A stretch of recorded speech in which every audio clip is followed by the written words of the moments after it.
Queen City of Ohio, the home of the Redlegs. Cincinnati is the site of the first stop in this White Sox road trip, first week of May, and downtown Cincinnati is the overlook point. The Sox and the Reds, we thank you for joining us to watch Dylan Cease come back after a great start last time out, a complete game shutout, his first career shutout anywhere, and he'll face former Colorado Rocky Jeff Hoffman, who's pitched well at Great American Ballpark so far this year. We thank you for joining us. Two play-by-play announcers, just what you've always wanted. Jason Benetti, Len Casper along with you.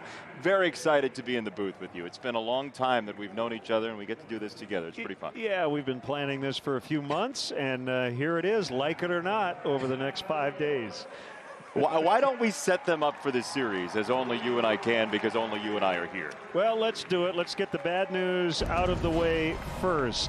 Luis Robert, 12 to 16 weeks with no baseball activities. He has a grade 3 strain of his right hip flexor that is a complete tear, so it's possible he might be done for the season. Yeah, possible he could come back. We'll see what the offense does without him. The pitching probables are interesting. Dylan Cease, as said, was great last time out. He'll face Hoffman. And then Dallas Keuchel versus Sonny Gray. A couple of headliners tomorrow. Yermin Mercedes is the American League Rookie of the Month for April. Thought he might be the Player of the Month. It was Byron Buxton of the Twins. Going into tonight, Yermin second in the majors behind Mike Trout in batting average. You got to go faster here. You're the play-by-play. You should know better. Home away from home, Sox are 12-6 at Great American Ballpark all time. And this Reds offense has been red hot. They lead the majors in runs, homers, slugging. And right now, not getting a lot from Eugenio Suarez, believe it or not. Yeah, it's surprising. He usually is a big bat for them. 49 home runs a couple of years ago. Nick Castellanos, Sox fans know him from his Tiger days. 9 home runs, 8 at home. He has been a tremendous offensive power so far for Cincinnati. That's going to be an interesting series. It should be, and normally I would throw it to break here, but I don't think I'm the play-by-play guy at this point. Wait, look, we're going to have to untangle that. We're going to toss and tag and do all that other stuff. Two play-by-play announcers like old-time radio. Dylan Cease tonight on the mound. He will throw next. We tell you about them after these.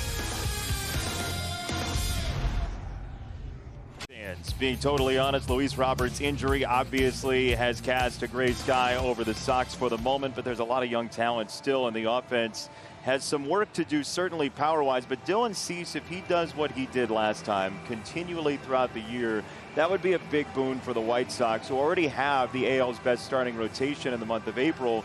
But the way Dylan threw the other day, Len, that was a totally different guy. It really was. Best start of his career. 66 of his 91 pitches found the strike zone. It did not go well for him in Cincinnati last year. He walked 7. So if he can pound the strike zone, I thought both the slider and the curveball were excellent. Both breaking balls. He had it all working.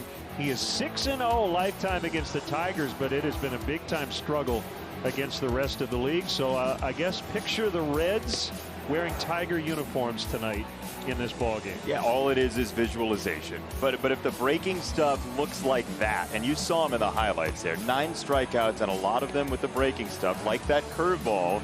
Dylan Cease, his first career shutout at any level, and if he can duplicate something like that against a dangerous offense, that is good news for the White Sox. Back on the road to Cincinnati and Kansas City. Grab a bite, dive in, and put a smile on your face. White Sox baseball is coming up next. What I want. One of these years. I don't even know why I'm saying it to you, but it's so close to my heart. I want to do an inning with Len Casper. I want me and Len to be in the same booth. He helped me so much get this job. I want to do an inning with Len. That's never going to happen, but I want to make it happen. Oh, look at young Jason Benetti prophesized. Yeah, now I guess I have to tell the truth. I did tell the White Sox to hire you. I said if Buck, Shamby, Anderson, Davis, and a couple other people weren't available, that you'd be a really good guy to at least consider. That sounded utterly honest. I'm totally lying. And I don't. So there were more guys actually who you listed, and like a couple of like what? 18-year-olds or something too on your list? No, you were the one for this job all along, Benetti. Buddy. You get 1 inning, and then we're going to see how it goes. 1 inning. Well, look, Boog and I did this during KBO season, and Boog kept stepping on my play-by-play innings. we were switching every 2 innings, and he kept jumping in because he can't help himself. When you have 2 play-by-play announcers in the booth, we just can't help ourselves. I will try my best. Well, I don't do that. I don't like him anymore because of that, so I hope you like our friendship. The forecast is bleak, according to our weather team, which is not terribly upbeat, but we hope to have you watching 9 innings of baseball today. Is that about our broadcast or the weather? You know, sometimes they write it about the weather, and then other times they're very direct about our quality of talking skill. Time now for the Insure on the Spot starting lineups. Get your free auto insurance quote and save in just 2 minutes at insureonthespot.com. Anderson, Madrigal, Moncada, Abreu, Eaton in the 5 spot today, and then Vaughn, Grandal, Garcia, and Cease. You're starting 9. Dylan Cease, first at bat ever. This is the right-hander Jeff Hoffman. He's off to a pretty good start. Walks have been an issue at times, and he's only gone 6 innings once so far in his first 5 outings with the Reds. And here's what he throws.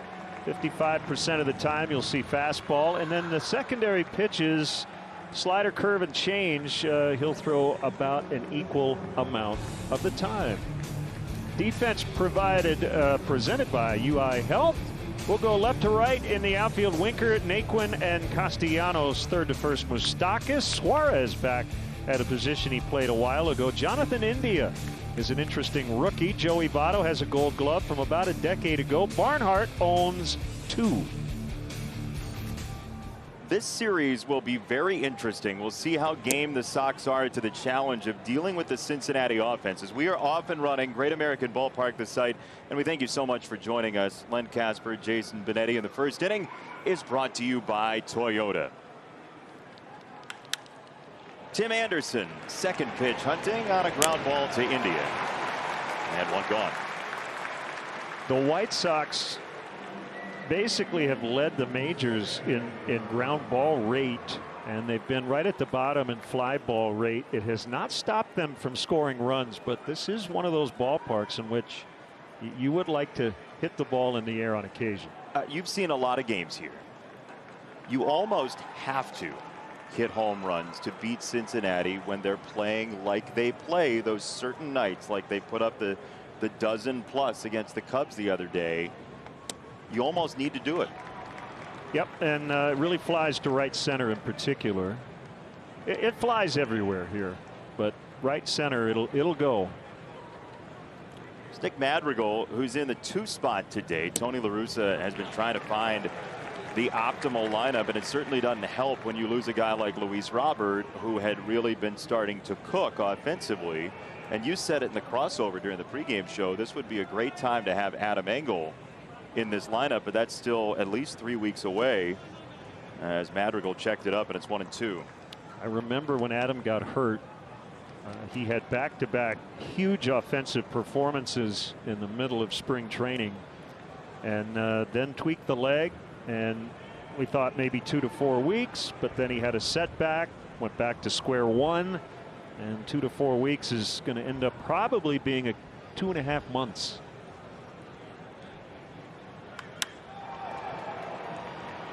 Well, they had him played perfectly. Nicky 2 strikes have been to center, and Tyler Naquin a late add as 2 are down. How about Jeff Hoffman with the oddest splits for a pitcher you're ever going to see in Cincinnati colors? Yeah, and here's a guy who was used to pitching at Coors Field for his home games, so that's why he is smiling right now.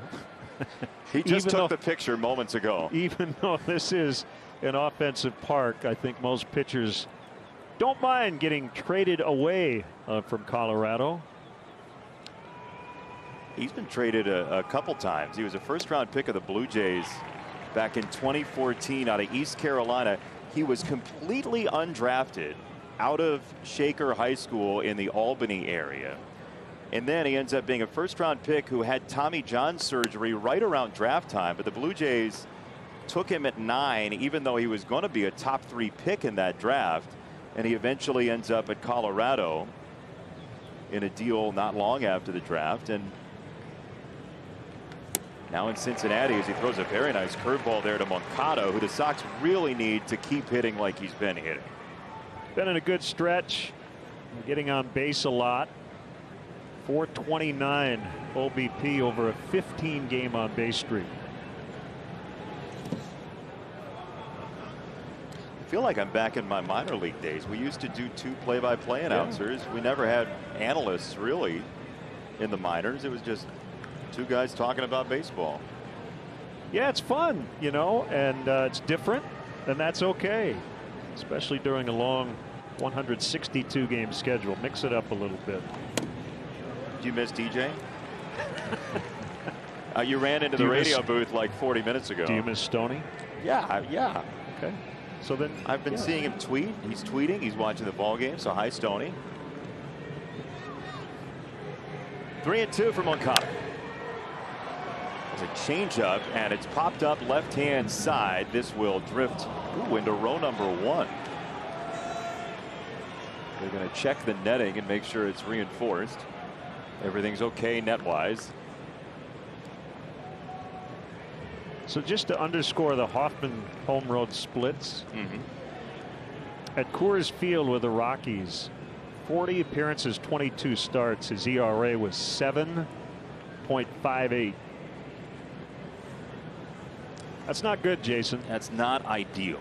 That will end up with an ERA plus some years in the 50s. As Moncada tags this ball to center field. Naquin is back at the track, and he squares to make the catch in an odd angle, and now he can smile about it, but it was touch and go.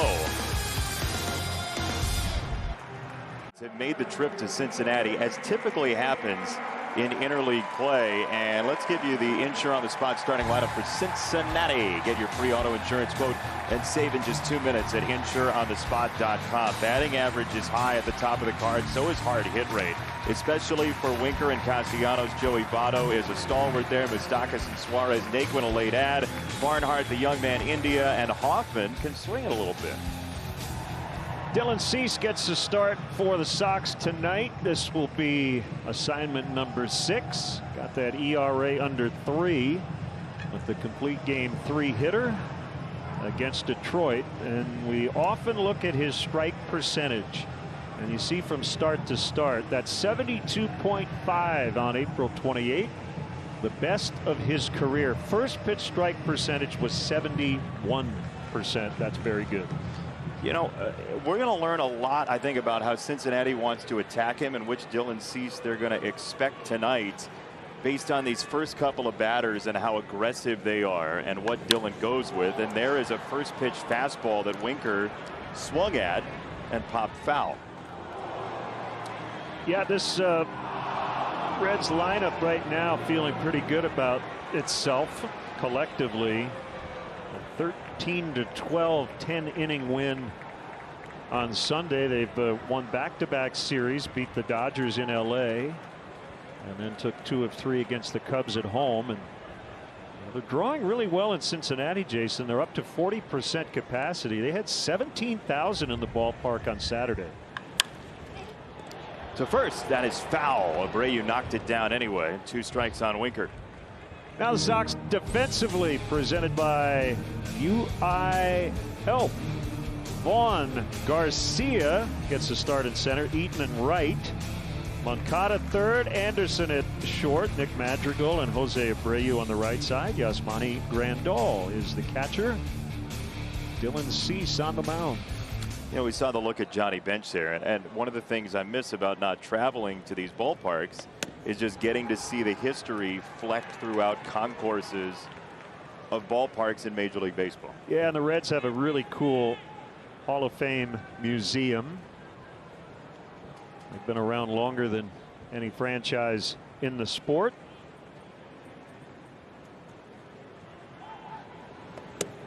It's a high fastball, 2-2 from Cease. There you see the championships, 1990 most recently. The big red machine in the middle there. Some really dangerous teams. India, by the way, we're talking about Jonathan India. He's the first guy to make his debut in a start at second base since Pete Rose back in the 60s. 1963, maybe?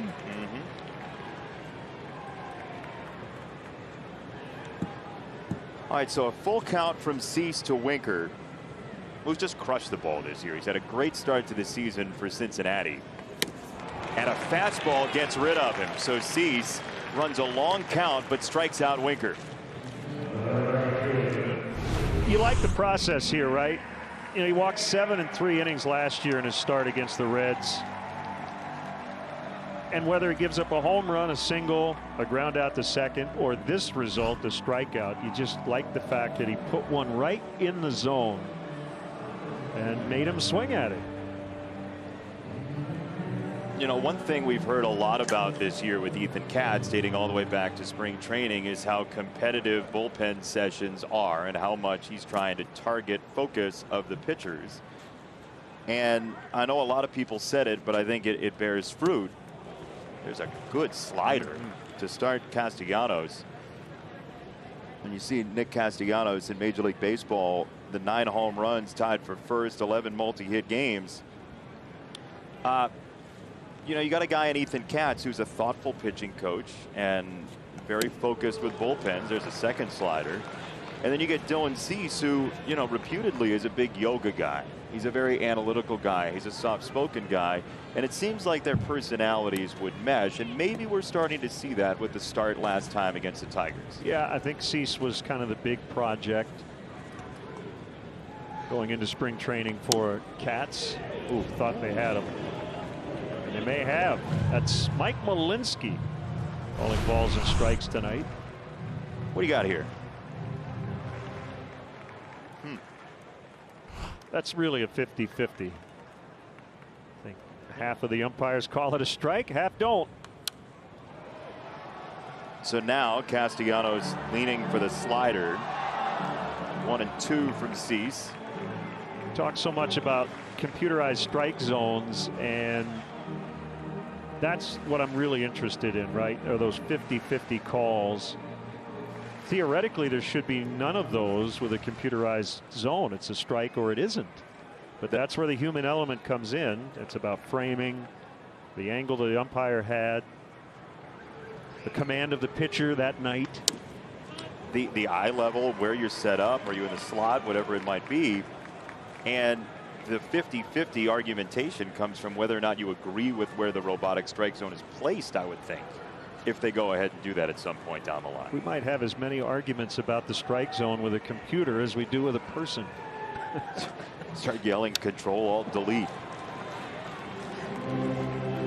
I do wonder where the frustration would go, right? Like if there's no umpire. Well, I think there'll be an umpire, but what I think is going to happen is they're going to get the call and then they'll give you the strike or ball call. That's what they did in the Atlantic League, right? They might have to wear it. Well, they're going to say, Mike. He's going to say, I'm just the messenger. Talk to my AirPods. Swing and a miss. Dylan was bent on getting him on that slider, and he finally did. That was probably the best slider of the sequence. Yeah, it was a good battle by Castellanos. I'm not sure how many pitches in that sequence were actually in the strike zone, but it's a strike to ball slider that he's got cooking here early on.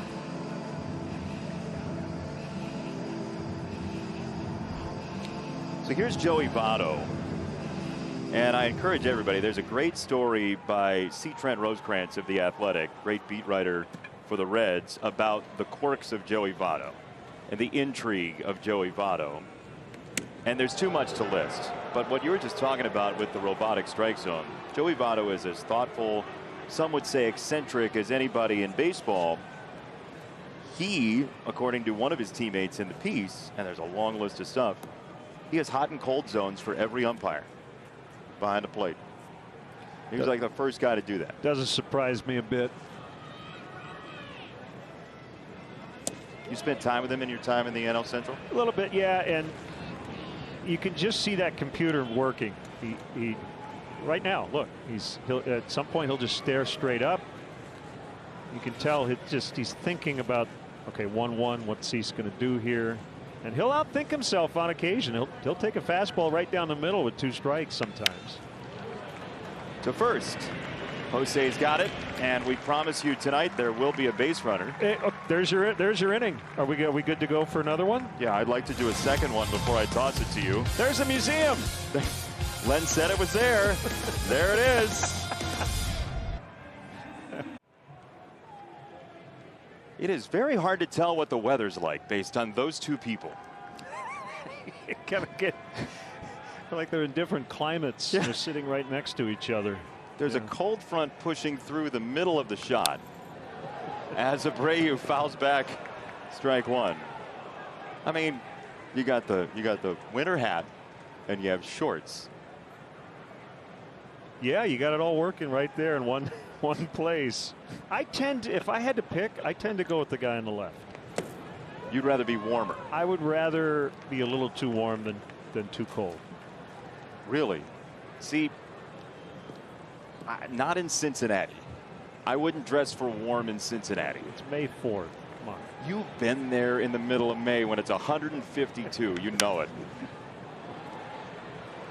Second inning brought to you by Menards. He's Len Casper. I'm Jason Benetti. We're glad to have you along. And there is Jose Abreu.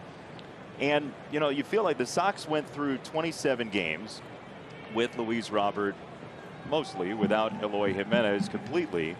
And if Jose Abreu becomes what he was last year, you feel like you've gained quite a bit to what the offense has provided so far. Yeah, I think Abreu and Grandal are the two guys you think about in terms of who hasn't really gotten going yet. I think Moncada might have been on that list up until maybe 10 days ago or so.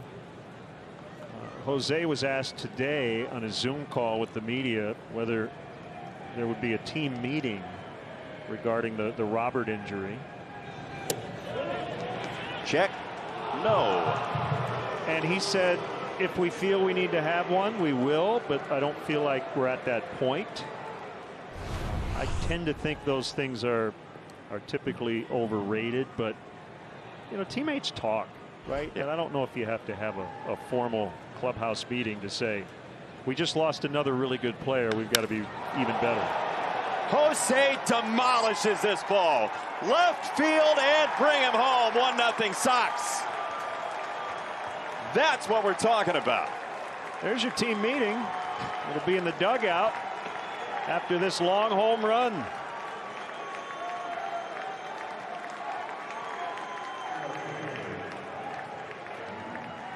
That was a no-doubter. A Ford home run replay. On his hands a little bit, but that doesn't bother him one bit.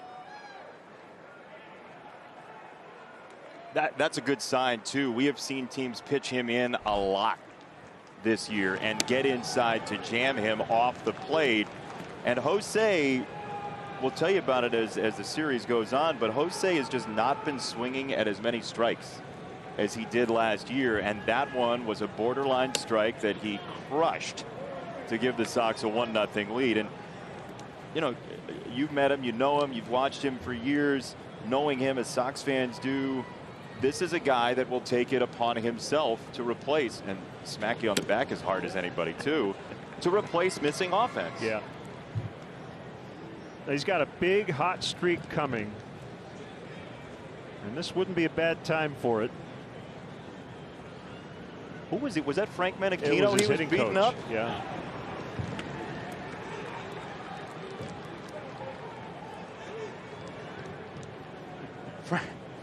Frank's like, what are you doing to me? All is fair after you hit a home run. Strike three, one gone. Time for the big story presented by Mattress Firm, and we like to bring you good news in the big story as much as we can. This is not good news. As you said in the open, Len, the grade 3 strain is a complete tear. No baseball activities, 12 to 16 weeks.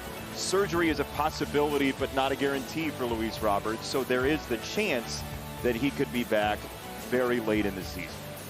And the most interesting part of what Rick Hahn had to say yesterday is it sounds like regardless of whether he has surgery or just rehabs the injury, the time frame seems to be the same.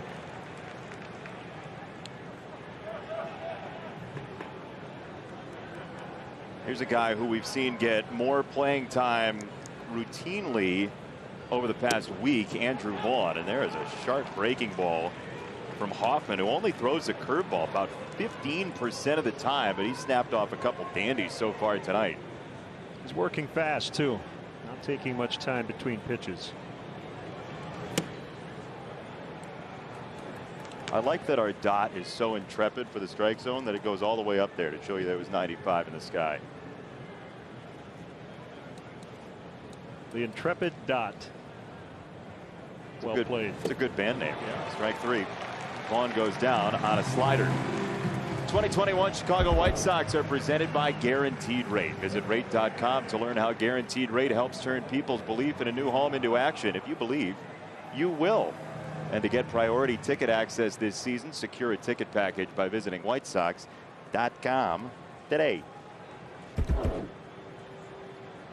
So 2 down for Yasmani, playing at a ballpark he knows very well with his time with Milwaukee Brewers. Former first rounder of the Reds, traded to San Diego prior to 2012 before he got to the major leagues.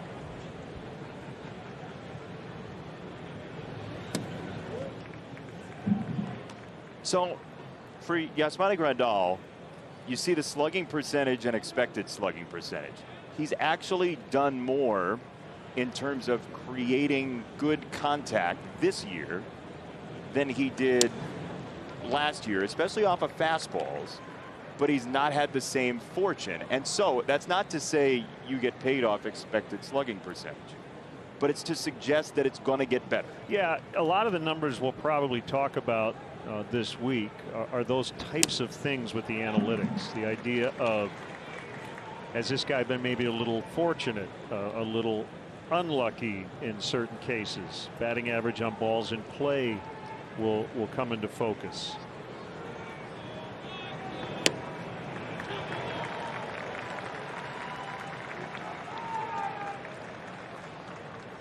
Still not afraid to work the count, though. He is one guy who will not try to, quote, hit his way out of a slump. He's not afraid to take his walks. And that gives him value. There you go. There's ball 4. He's on again. It's a 2-out walk to bring up Leori Garcia. Look, Jason, he's hitting 127, but that's probably going to get his OBP up around 340. Right? So you cannot say with a straight face that Grandal's had a good first month of the season. But if you are reaching base 34% of the time, that is giving your team value by creating RBI chances for the guys behind you. What's interesting about that picture that Andrew Blaustein has on the screen right now is that both of those guys, Votto and Yasmani Grandal, are guys who have heard the same criticism, that they walk too much from certain circles. Now, I know you and I don't agree with that line of logic, but they both have heard that. With that walk, Grandal now with 18 walks, he has struck out 14 times, which is a great ratio. Ball and a strike on Garcia, who you'd figure with angle out is going to see the balance of the playing time in center field. Just a quick follow up on Grandal. He followed a 109 walk season 2019 into a huge 4-year contract with the White Sox. So they were okay with those walks and wanted him because of that skill. Always a talk show at first base when Joey Votto is manning it. Let's just have a full list of questions he's asked people over there. 1-2. Garcia pokes it to left center field. 2 on, 2 out, and now National League Baseball. Here's Dylan Cease. Yeah, it is one of those kind of, and it brings up the pitcher. Nice piece of hitting by Leori. Last year with the universal DH, the White Sox didn't have to deal with this scenario. But Dylan Cease will take his first pro plate appearance. He never batted even in the minor leagues. But according to a great piece by James Fegan, he was a good hitting shortstop in Georgia, and he's got a base hit in his first career at bat. Now, what I was just going to say is Dylan, his sophomore year before his velocity spike in Georgia, was one of the top hitters on his high school team as a shortstop. And there, he's loaded the bases for Tim Anderson. Oh, the dugout loves it. This is where NL-style ball is fun. You know, you see this maybe 1 out of every 10, 11 at-bats from pitchers in the National League, but Moustakas had nowhere to go. There's the reaction. He's 1 for 1. Awesome. Adam Engel's got the baseball for him. And he might or might not be doing a Dylan Cease impersonation.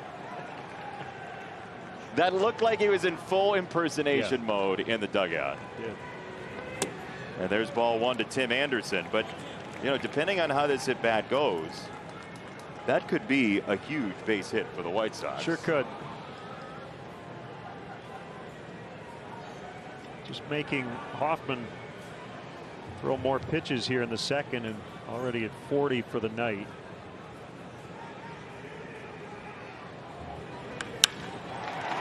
Tim shoots that through the right side. That's a base hit for at least 2 for the Sox, as there is run number 2. Garcia is home, and it's 2 more for a 3-0 lead because of Dylan Cease.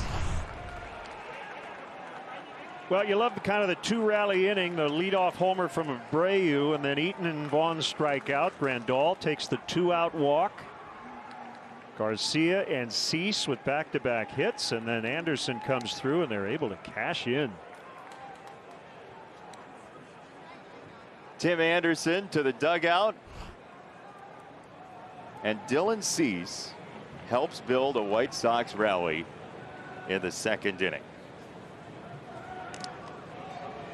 And by the way, Dylan got to third on that hit from Tim Anderson. Good catch. Playing the whole game. See, look, I know DHs are better hitters, but man, it's fun to watch somebody who's not supposed to get a hit. It is. It is. I would say, having watched a lot of NL ball, what makes it so great is that it doesn't happen very much.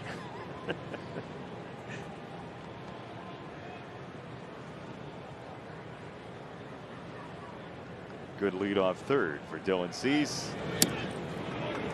Nick takes ball 2. No attempt by Anderson to get to second. Almost looked like TA was trying to get in a rundown. I don't know how you feel about it. I'm not sure I want Dylan Cease trying to steal home here. You're not looking for Dylan to further his legacy? No, he's got a 3-0 lead. I want him back on the mound. Maybe more. We'll see what Madrigal can do on 3-0. I think Joe McEwen's saying to Dylan Cease. Take. Oh. To Dylan. He's telling him if it gets by, make sure it goes all the way to the backstop before you try to score. I think he's telling Nick to take, don't you? Oh, yeah. Gotta be. I want Moncada up there with the bases loaded. Got a strike, 3-1. 8th batter of the inning for the Sox, and the bullpen is up and loosening for Cincinnati. Get a license plate here in a second. Jose De Leon. 45 pitches. And the Cincinnati bullpen has really struggled with walks this year. So we'll see if the Sox patience late in the game affects this series.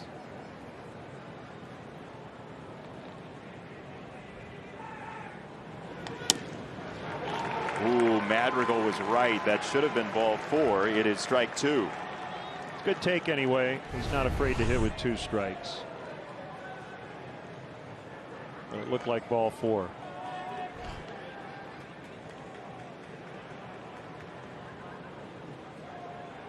So a couple of fastballs to the corner. First and third. 3-2 for Madrigal.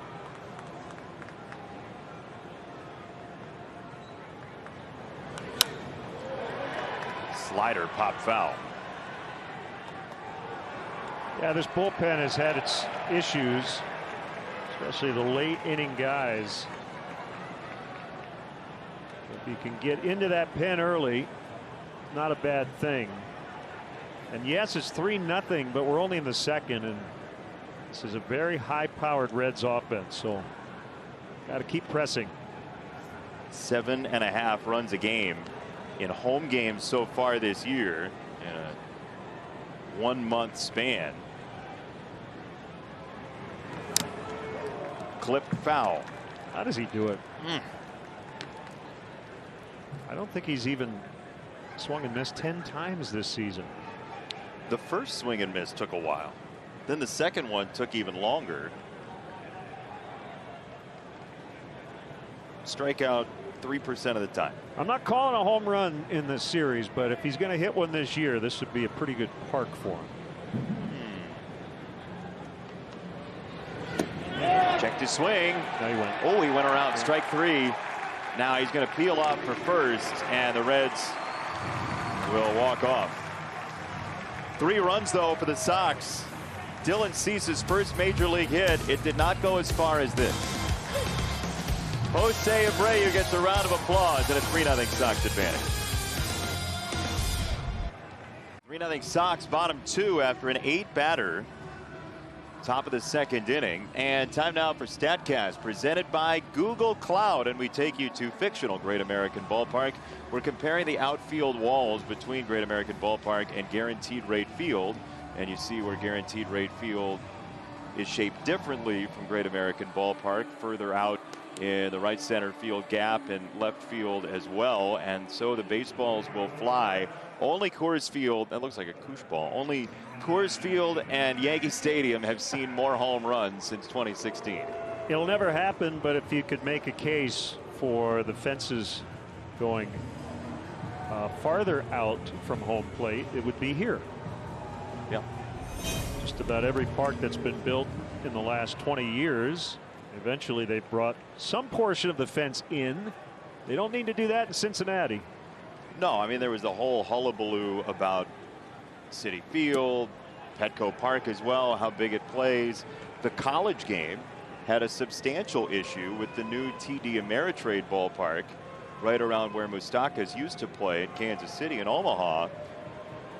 The college baseball people said it's way too difficult to hit a home run. You got to change the dimensions. But could you imagine, you know, 480 to center? Can you imagine like the Polo Grounds nowadays? Twitter would freak out. It would. I wouldn't have a problem with it, though.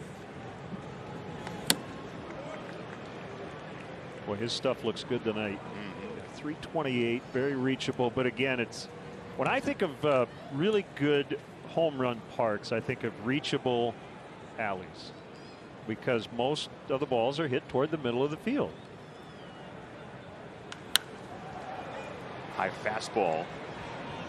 Hit foul. Moncada toward the wall. He reaches, and that net got in the way. I don't have the number, but I know a couple years ago, Mike Moustakas had one of the highest infield pop-up rates in the game. And you may recall Joey Votto went several seasons, I think, with only 1 or 2. And like none to first base. Yeah, the first one he hit to first base was like in year 12 of his career, something like that.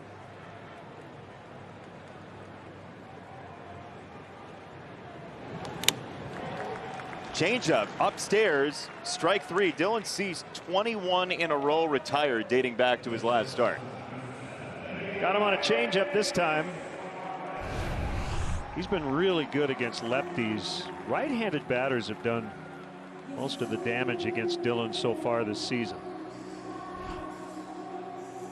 That was Giolito-esque with the high changeup there. 11 strikeouts in his last 21 batters, dating back to that last successful start against the Tigers. What is Eugenio Suarez walking up to? I don't know. I like the it. Titanic soundtrack. Is that a reference to his start? Defensively, certainly. He has had a really rough go in the field, and the offense has not been what Reds fans expected, especially after 49 homers 2 years ago. Recently went through an 0 for 26. First 3-hit game on Sunday, and just his second multi-hit game of the season.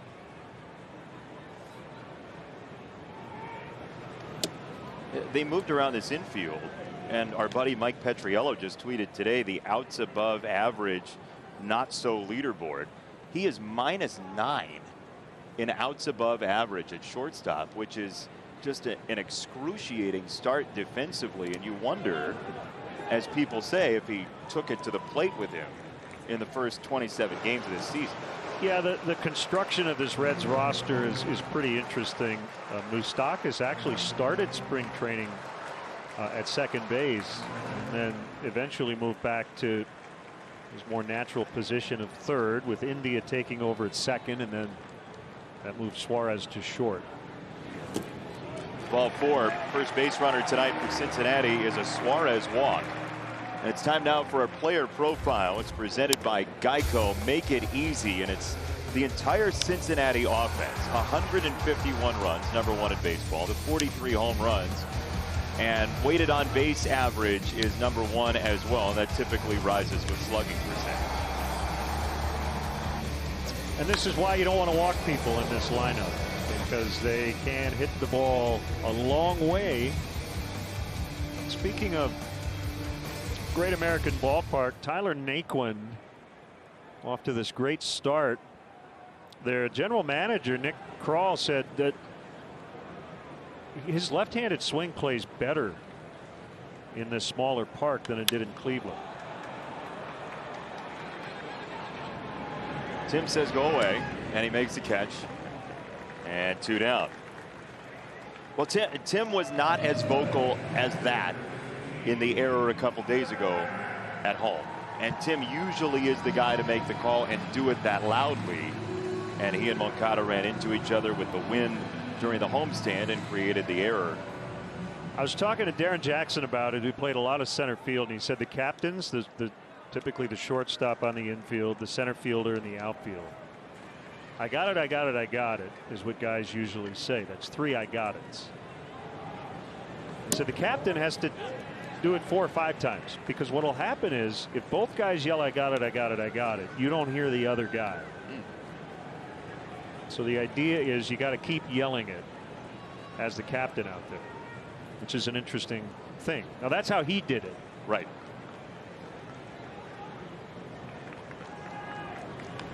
That's how we're going to do it this week. I got it. With promos and. Did I do it right? No, you only did it once. I got it, I got it, I got it. Yeah. Right. Now people think my batteries are dying.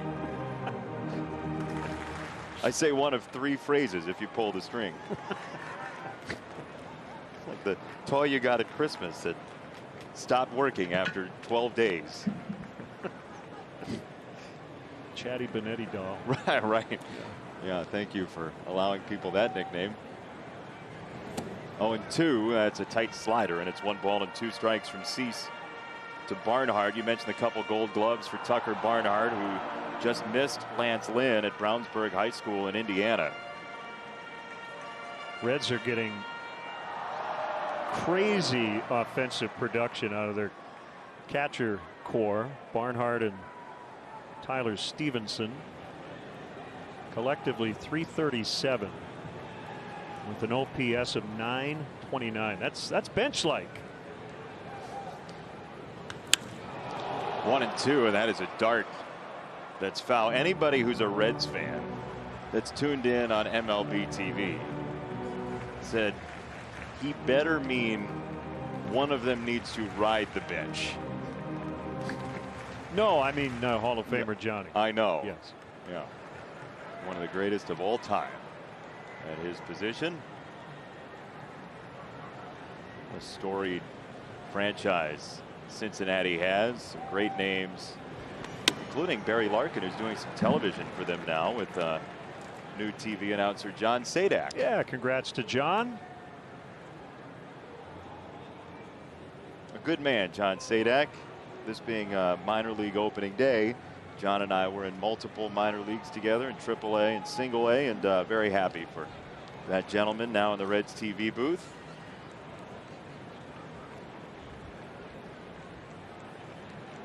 Two and two for Barnhart.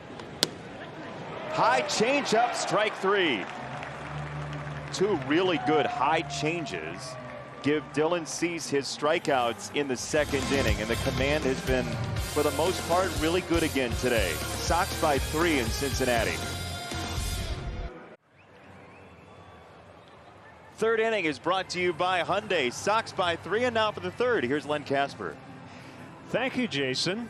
Are we going to do this every 2 innings? Yeah, we are. Now for the play-by-play. That's how baseball works when you have two play-by-play announcers. Yeah. A lot of Sox fans at the ballpark tonight. Good to see in Cincinnati. This series will likely be over in about 18, 19 hours from now. They've got an early start on Wednesday and then an off day in Kansas City before a big weekend set with the Royals. White Sox got 3 off Hoffman in the second, and Moncada takes a high strike. He thought he got one in the first, but it was caught on the warning track in center. There's an 0-1. Takes that fastball high. You mentioned opening day in the minor leagues. Gavin Sheets with a home run in his first AAA at bat for Charlotte. He's playing right field tonight. That ball is into the right field corner. He's got a 16 game on base streak with that leadoff double. All right, so that's 2 well hit balls for Yoan Moncada. These are not mirage numbers. This is a guy who is squaring up the baseball, and for Jeff Hoffman it may be a very short night because that's a breaking ball that's left-hand wheelhouse, and Moncada didn't miss. Yeah, they've been on him really since the start of this game, and we saw early action in the Reds pen. Like the White Sox, they were off yesterday, so they have a pretty stock bullpen, and we're going to see more action here in a second. Here comes Abreu. Smashed a leadoff homer in the second to left center. And he takes low on a slider. This is not everything, but the Sox do have the 5 hardest hit baseballs in this game so far. Right now, the offense is looking like what you'd want it to a day after. I know it's a day after, but this is a nice deep breath for everybody. Absolutely. Early. Yep. Hoffman facing the White Sox for the second time. This is going to get away. Moncada will advance to third. Oh, a wild pitch.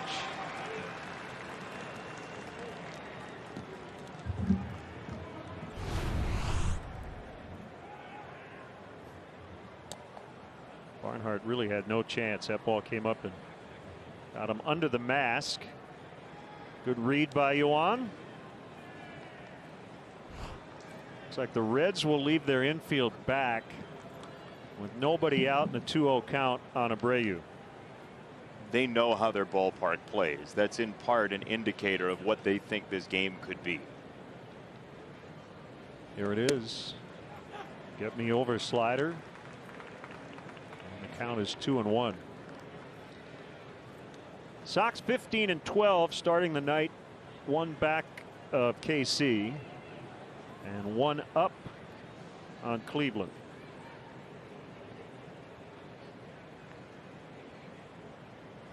Here it comes. Now 2-2. They used to call it pitching backward, right? Slider curveball after 2-0. But the league is about 50% fastball, 50% non-fastball now. That's no longer pitching backward. That's just pitching. That's right. Yep, more velocity than ever before and more breaking balls than ever, because those are what get swings and misses.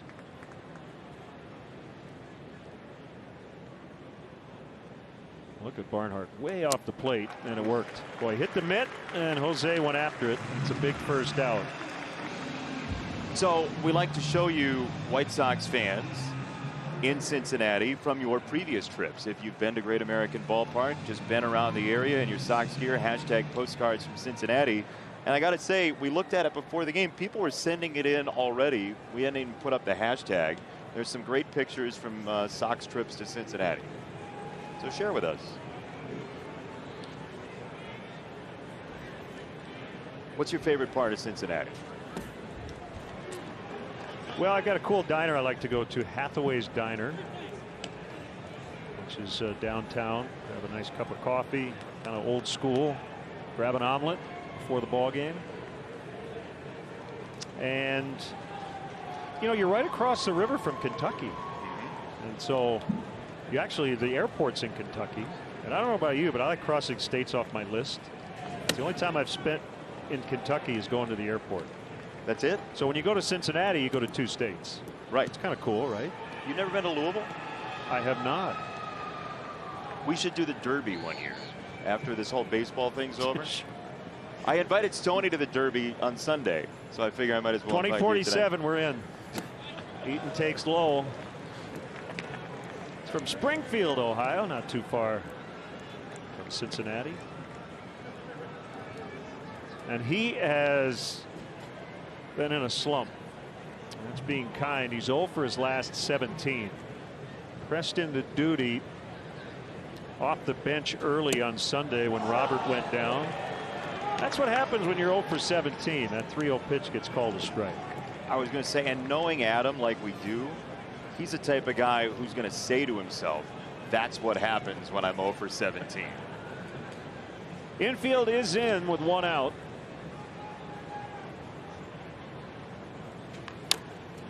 Bounced wide of third, picked by Super Joe McEwing.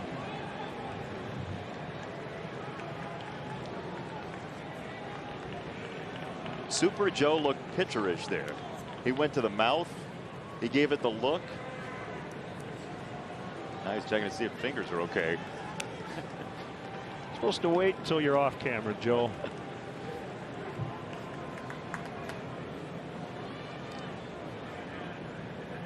Comes a payoff, and he hit him, of course. So instead of a walk, he gets hit by that 3-2 pitch.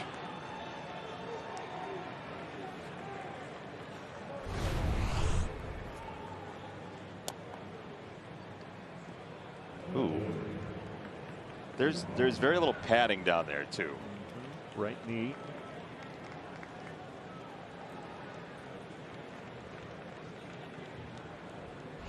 It's too bad it hit him. If it didn't, it might have gotten past Barnhart and allowed a run to score. That's going to be it for the starter. Wow. David Bell is out. He's going to make a change in the 3rd. Sox lead 3-0, threatening to get more. We'll be right back. For the Lakeside Bank call to the pen, Lakeside Bank. It's about time. It is right-hander Jose De Leon. He made 2 starts to begin the year, filling in for Sonny Gray, who will pitch tomorrow and then join the bullpen on April 14th. And it has been a struggle. He's given up 6 earned runs in just over 7 innings with 5 walks, but he has struck out 14. He's going to work to Andrew Vaughn with runners at 1st and 3rd and 1 out. The Reds will set up for a shot at a double play here in the 3rd inning. A lot of sinkers from De Leon, and that's a high one, but you'd imagine that's what he would use to try and find the double play, because his changeup has been very hittable this year. Batters are 9 for 18 against his changeup this season. Throws his changeup about a quarter of the time. Another sinker was up. Got the somewhat desired result, and Vaughn down 0-2.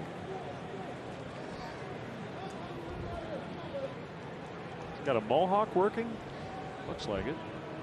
That is all over the place. Fouled back. I kind of like it, though. It's got style. It's got panache. It's the kind of thing that probably looks better with a hat on. It looks like it's trying to escape the hat. It's like hockey hair, right? Yes. It always looks good in a helmet. We'll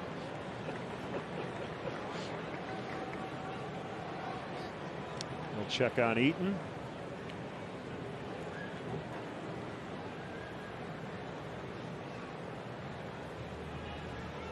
Native of Puerto Rico, Jose Eugenio de Leon. Remember, there was the Jose de Leon that pitched twice for the White Sox in the 80s and 90s, who actually finished his career with the Expos. The other Jose de Leon in 95. Ooh. Way up and in. The count is 1-2 on Vaughn. Contact paramount here. Just don't want to hit into a double play. That's the changeup. Good take.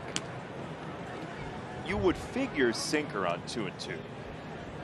He's gone high sinker basically the entire at bat. And there's a defense playing for 2.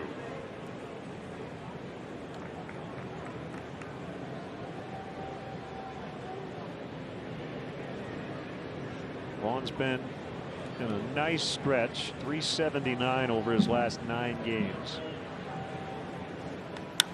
And that pitch was up on a changeup. This will get the job done. Naquin makes the grab. This throw will go to second. That's the right play as Moncada scores. Sac fly for Andrew Vaughn. It's 4-0. You know, Chuck and Ozzie and Frank were talking about guys playing beyond where they have been to create offense for the Sox. What you can also do is be a very good, better than probability suggests you should be, hitting team with runners in scoring position. That's you get right. runs like that, you're going to make up for some of the loss of Luis Robert. But you better be good in those situations. And the White Sox have been kind of middle of the pack in terms of batting average with runners in scoring position. That's a no at bat, but got the run in. So Eaton still at first, and Grandal takes a heater right down Main Street. The biggest thing here is not only the lead, but the fact that they got the starter out of there early. Can hopefully see a lot of arms out of the Reds bullpen. And while Cincinnati had an off day yesterday, they did use 6 pitchers on Sunday.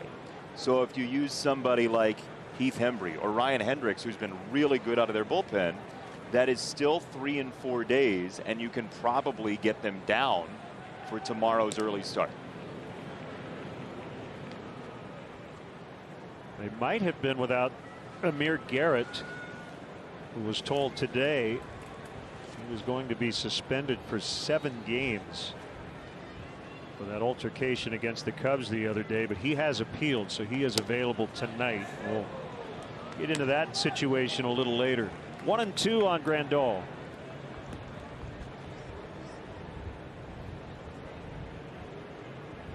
There's the former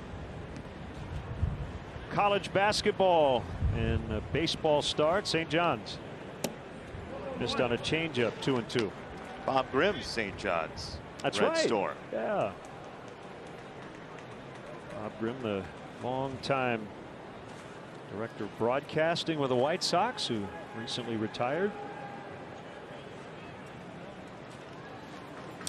He got him on a changeup. Grandal's convinced it hit the dirt, and I think Mike Malinsky said, I agree. That changeup must be better tonight. Yasmani typically takes this pitch. Yep. Good call.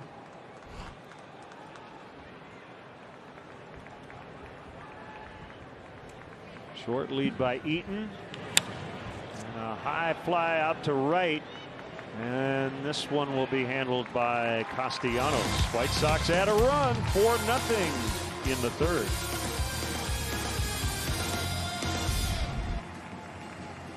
bottom 3. Dylan Cease has allowed just one base runner, a second inning walk. No, velocity and spin rate generally are attached, and Dylan Cease ranks 4th in four-seam fastball average spin rate, and he ranks 4th in four-seam fastball average velocity. Explain why. Well, you know, one of the things you get from spin rate now with StatCast, powered by Google Cloud, is StatCast is now measuring how much your spin is actually affecting the movement of the ball in the way you want it to. So when you used to get spin rates, people are like, I don't care what revolutions per minute is. And I still think a lot of people don't care. But the reason you should care is we're getting closer to realizing what a really good pitch is based on how much the pitcher is actually commanding the spin. You don't want to talk about like the Magnus effect or anything like that, do you? Because we'll have to get Alan Nathan on the line from U of I. What I was going to add is when you see rise, it's really more of a perception that the ball doesn't go down quite as much. It just it has the look of a rise. 2-1 the count on the rookie India. And as we know, most pitchers these days try to live at the top, if not above, the strike zone. Like that. Yeah, I don't know about you. I just love watching pitchers work nowadays. Everything we know about them designing pitches. Like it hurts to see Dustin May be done for the year for the Dodgers. Because what he's done with his curveball is a really wild thing. He's reshaped his curveball. And we've seen Dylan Cease's slider get better this year already. That's a leadoff walk to India. Hey, the White Sox and Country Financial are teaming up to recognize those individuals who now more than ever have faced the challenge to keep students focused on learning. Do you know an educator who deserves recognition?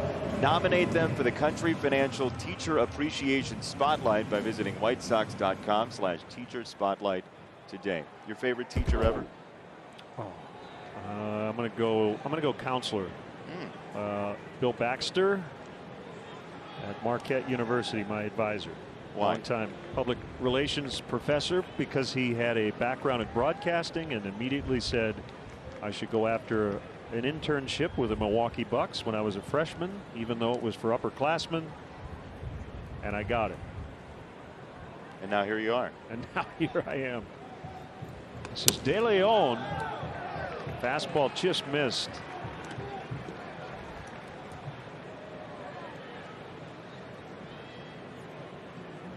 So there you have it. The pitcher's batting about $124 since 2016.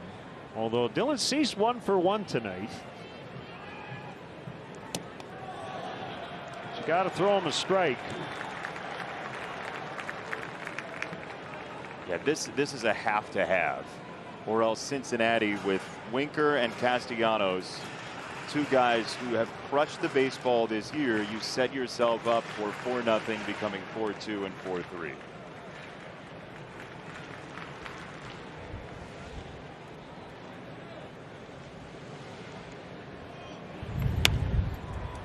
Bunted foul. Leon does not look all that comfortable up there.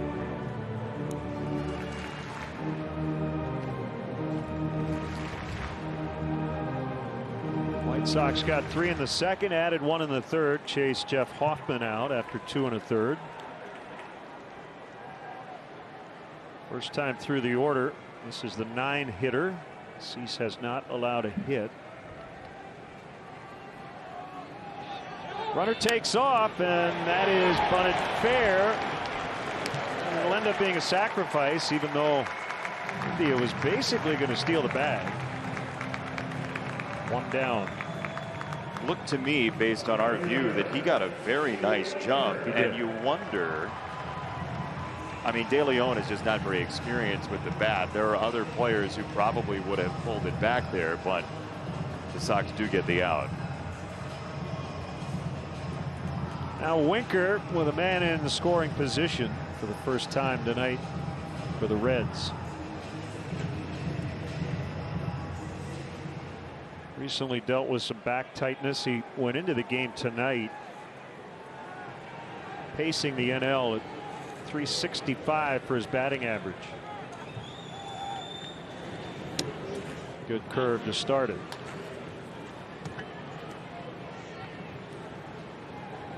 Last couple of starts, Dillon has been more likely to throw that curveball for a strike to get ahead in the count, and it's helped.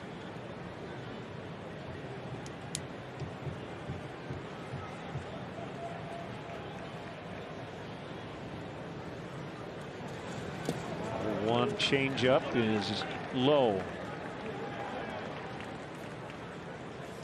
Started a little over an hour late due to rain. Important to get this one in because it's the White Sox only trip to Cincinnati.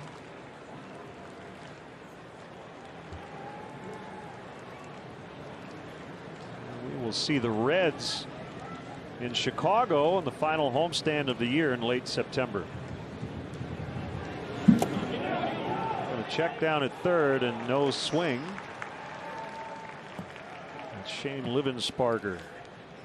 Crew chief is Sam Holbrook. He's at first base.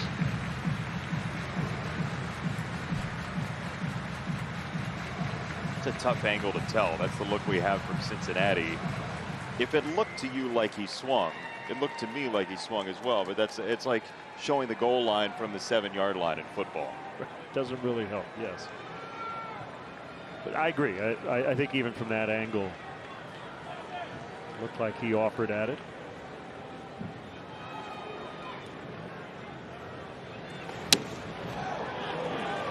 Two and two. Winker will regroup. That's an unhittable pitch, but it's a strike. Really no way he can get to that ball, so he took it. Thought it was inside, and it wasn't. Well, it might have been. Very decisive.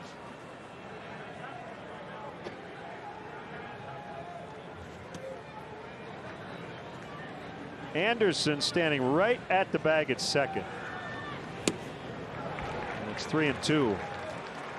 This is a part of the order where you really can't mess around too much. You've got Castellanos and Votto to follow. You remember he came right at Winker with a 3-2 fastball first time around. Struck him out.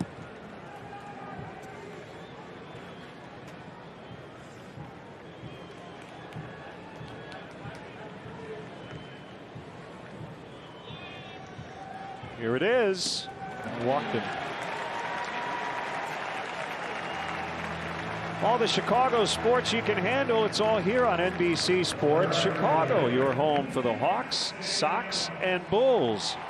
So don't miss any of the action. Keep it here. Download the My Teams app to stream games all season long. All right, so Ethan Katz is coming out of the dugout after 2 walks in 3 batters, and the only out being the pitcher's spot, and it's about recalibrating here for Dylan Cease. I thought it was interesting they went 3-2 slider there. Yeah, I did too. I thought they might go back to the fastball, which got him his first time. But they probably also thought he's thinking, I'm going to get that same pitch that struck me out in the first. You know, I was clicking around earlier today, just taking a look at what Cincinnati is good at, and one of the things that stands out is the Reds are second best in baseball in slugging percentage against fastballs 97 and higher. It's like .815 slugging against hot fastballs this year, and that's been part of their success. They can turn around very live arms, so maybe that plays into the 3-2 slider. Even though, right, he got him in the first. Yep. Castellanos swings and misses on a backup slider. Those numbers you were talking about.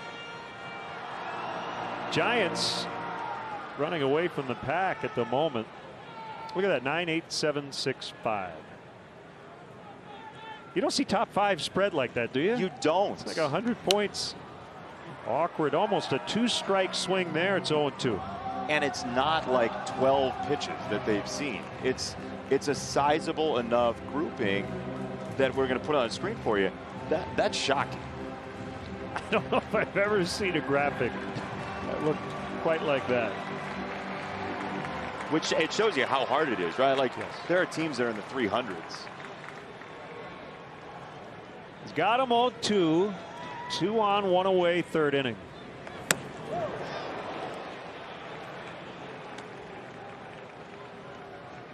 In case you missed it, so you see the Giants are 108 ahead of the Reds, who are 115 ahead of the Padres, who are 68 ahead of the Rockies, who are, what, 118 ahead of the Red Sox.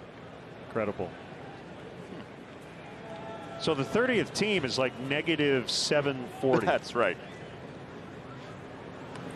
He got him on velocity. The key was it was 96, not 97. That's exactly it. And he measured it perfectly to make sure that he didn't hit 97. This is a beautiful spot for a 1-2 pitch. Too close to take. Couldn't reach it.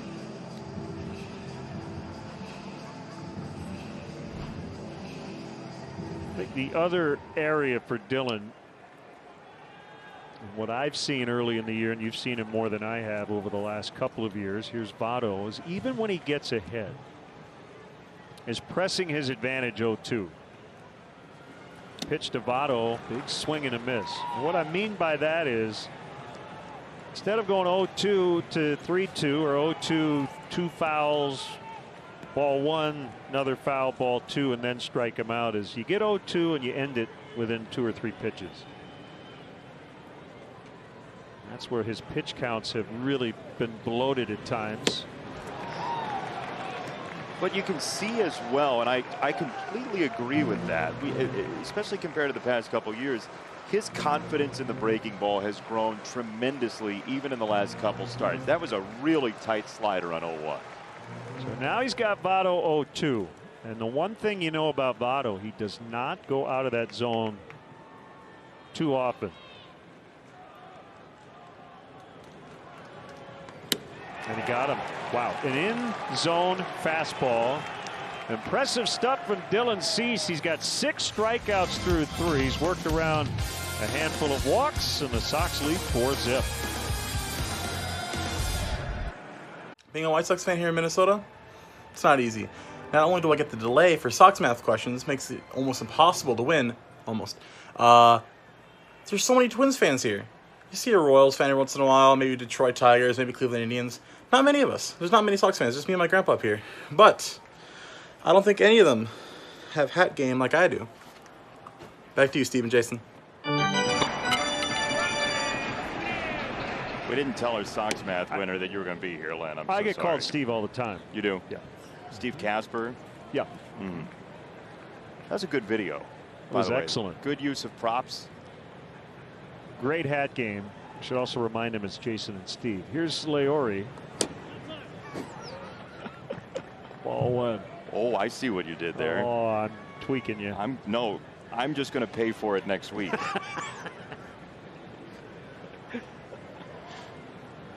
Garcia 1 for 1 with a run scored. He's playing center field tonight.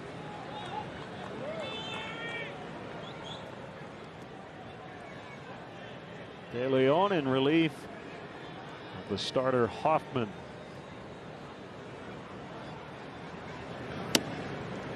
Sinker strike.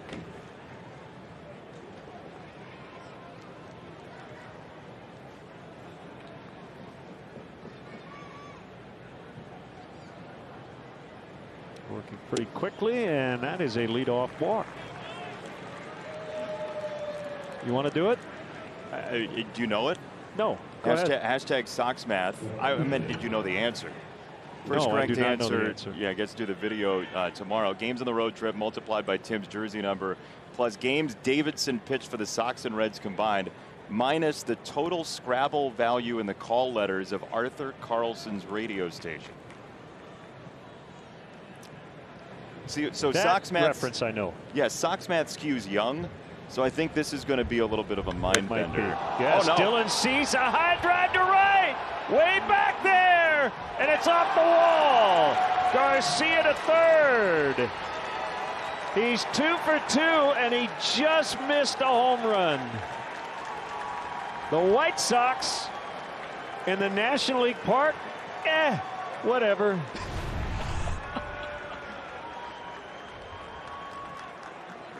Unbelievable. He almost went full John Garland in Cincinnati. That thing nearly left. And look, I was half kidding when I said he was one of the best hitters on his high school team his sophomore year. But Chuck said it during batting practice last homestand. He hit a couple out of the ballpark here at Guaranteed Rate Field, and that was a legit swing. Second and third, nobody out. And he had started to bunt. He was starting to show bunt, pulled it back, and hit it over Castellanos. So I'm just going to say the Sox are looking for somebody to pick up Luis Roberts' offense. There's your answer. Love the narrative. Infield in. Slider is outside. There you go. Multiple homers in BP. Did he call it though? Did he? Really? Well, he deserves at least a portion of credit. Okay. Tough crowd. Well, he pointed out what happened. You're right. Okay. You're right. Just kidding, Chuck. That is a foul ball.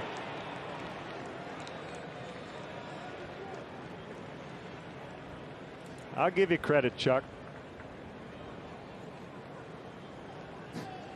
The truck's still laughing at you burying Chuck. It's Truck versus Chuck, and the truck wins.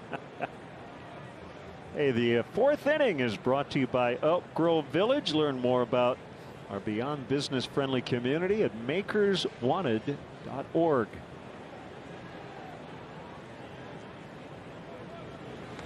Swing and a miss. Oh, they wanted to chuck that tweet into the river. It's not far. White Sox trying to break this one wide open, already leading 4-0.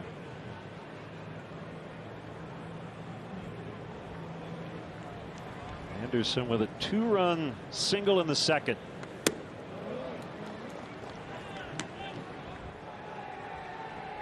I don't know about you, but even this year compared to last year, the high fastball, it's so prevalent. I'm still getting used to it. Coming with that is the high slider. A lot more high slider to go with the high fastball. Everything. Yep. Change ups. Yep.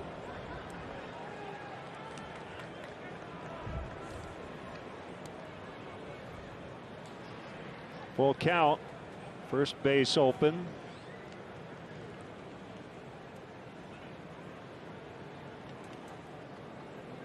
Walk to Garcia, and then the pitchers cease.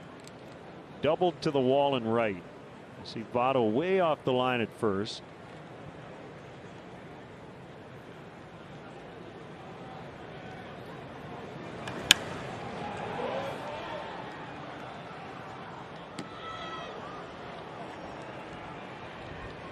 Tim's been on it all night. There has been really solid contact. Some of it foul, one of it for an RBI earlier.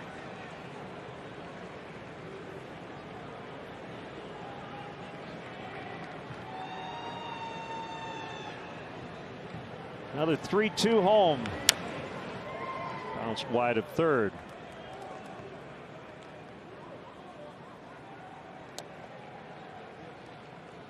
He had a short IL stint earlier. Missed 8 games with a left hamstring strain.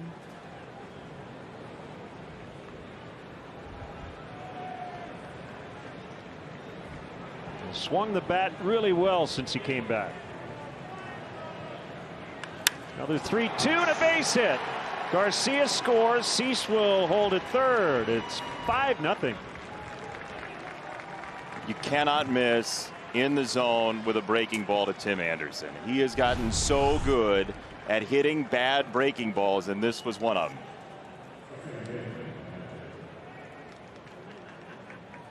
Keeping the line moving. Sox have 7 hits. Still nobody out. Runners at the corners. The batter is Madrigal.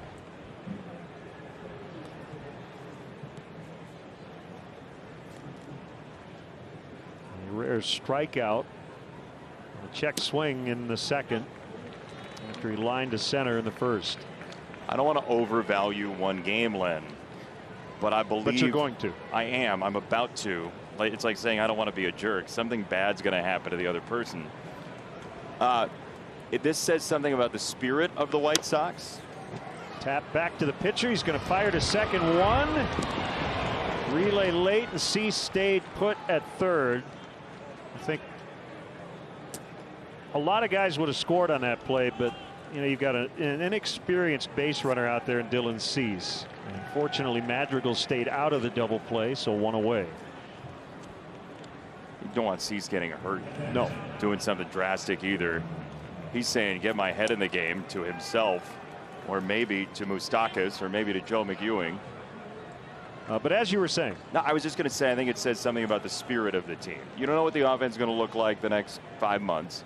We don't know how much the Sox are going to hit. We don't know what the toll is going to be of Robert being gone. But to go up early on the road trip the day after, 2 days after you have something like that happen, I think is a good sign about what the clubhouse is like. For sure. You could just feel how everything deflated after the injury on Sunday. I'm not saying the White Sox win the game if he doesn't get hurt, but that was a rough day.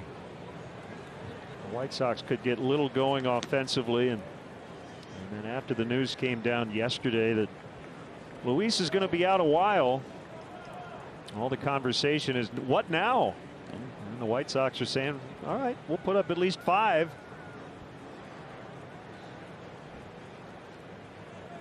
The ballpark sounded like a golf tournament after Robert got hurt on Sunday. Inside on a fastball.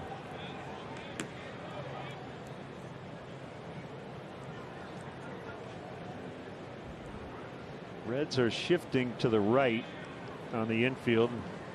That's Moustakas playing halfway between second and third. Moncada rips this one into right. Cease will trot home. And on to third goes Madrigal. 6-0. Don't get to say this very often, but Moncada joins Anderson and Cease with 2 hits.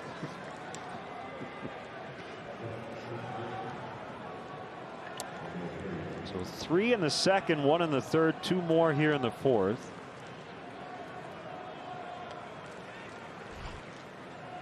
And still only 1 out.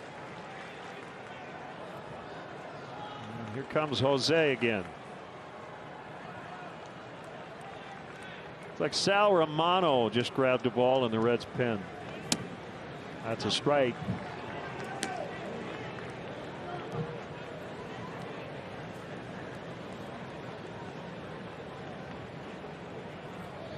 Royals have an early 1-0 lead in the third.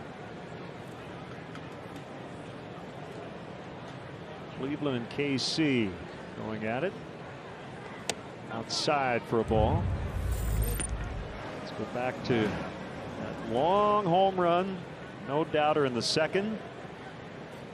Nice grab out there. It's about the 8th time I've seen the replay. First time I noticed. Yeah. By the way, when that home run left, it struck me how loud the ballpark was. There are a lot of Sox fans in Cincinnati for this series. Fouled back. I was talking about the John Garland home run. A couple buddies of mine and I decided, like day of, to drive to Cincinnati a decade and a half ago to watch Sox and Reds. First thing, it's a longer trip to Cincinnati than you think. It is, yeah. Plan a little bit better than we did. Number 2, we popped a tire about 10 minutes outside the city and had to get AAA and a nice police officer to help us so we could get in to see the Garland home run. There's a bullet to left, and it's going to be caught. Tagging and heading to the plate is Madrigal. That'll be a sacrifice fly for Abreu. He absolutely massacred that baseball, and it's 7-0.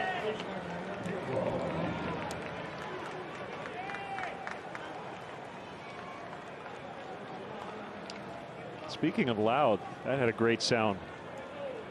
Yeah, that was 1812 overture like.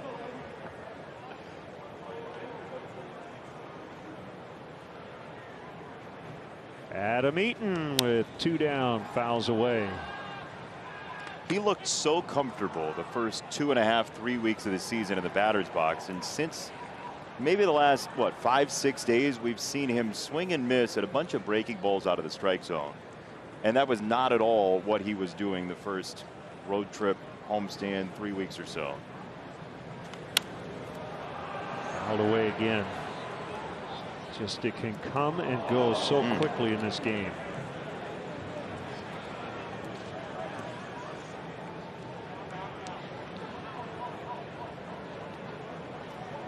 Votto carrying on another long chat, this time with Moncada. He's got to have a talk show when his career's over, right?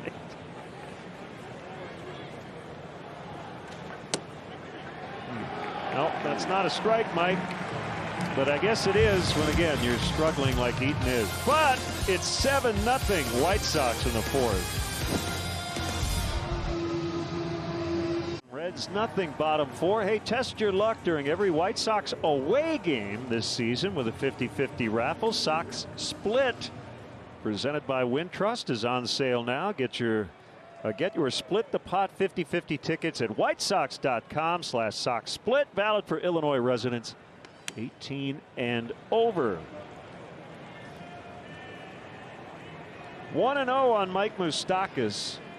Mike Sorotka, the last Sox pitcher with a 2-hit game prior to Dylan Cease tonight. That was June 12th of '99 at Wrigley Field. Moncada's going to have room for out number 1.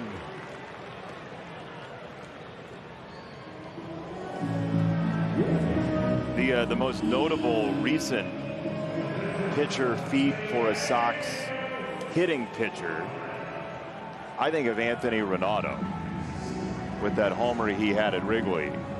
What was That's right. Yeah. 4 years ago? Yep.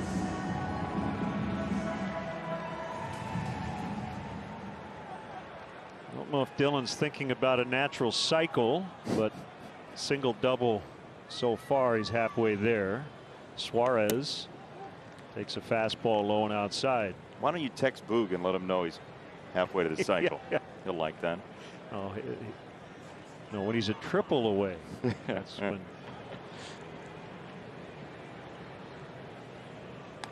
Suarez said in spring training, I'm going to hit 50 this year. 2 years ago, he banged 49, as you mentioned. National League record.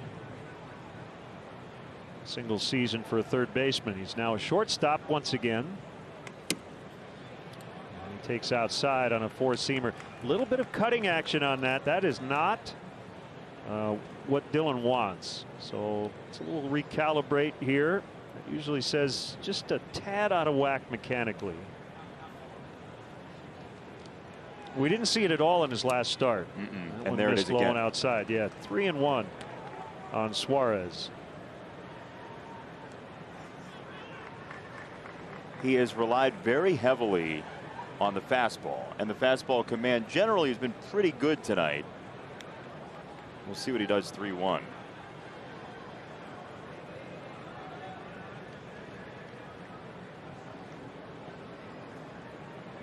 Back to work, the pitch. Charged by Nick, and that's out number 2. Time now for a message for Powering Chicago.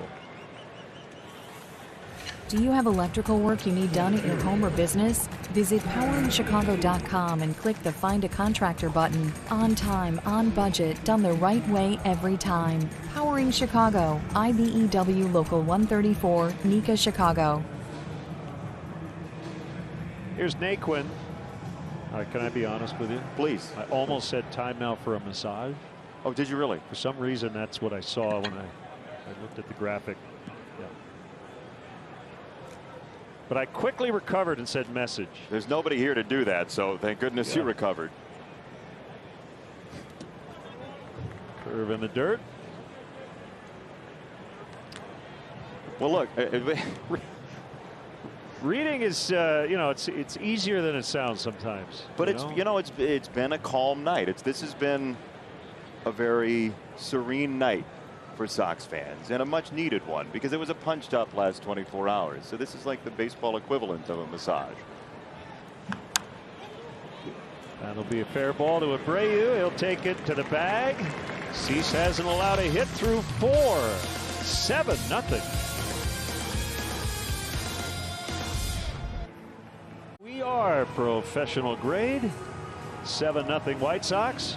And now let's enjoy the play-by-play stylings of Jason Benetti. Who did you just become there? The Star Search MC? I don't know. A cruise ship captain?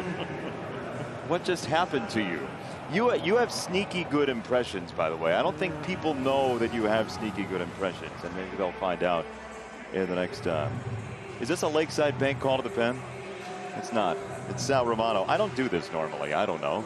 Sal Romano is pitching for the Cincinnati Reds. It is 7-0 Sox with the lead here in the 5th inning. He's Len. I'm Jason. We thank you for joining us. Joe Grube up here in the booth with us as well, and our entire wonderful crew.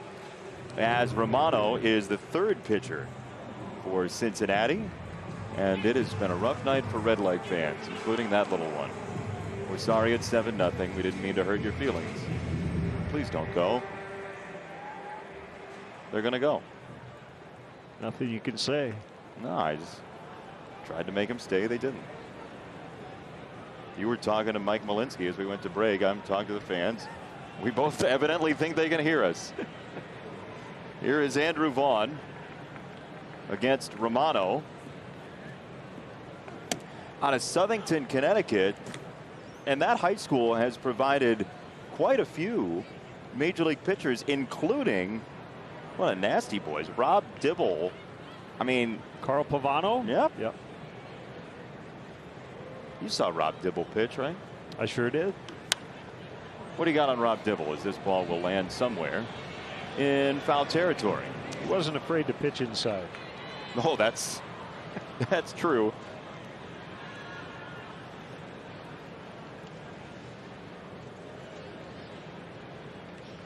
I've seen Romano work a lot.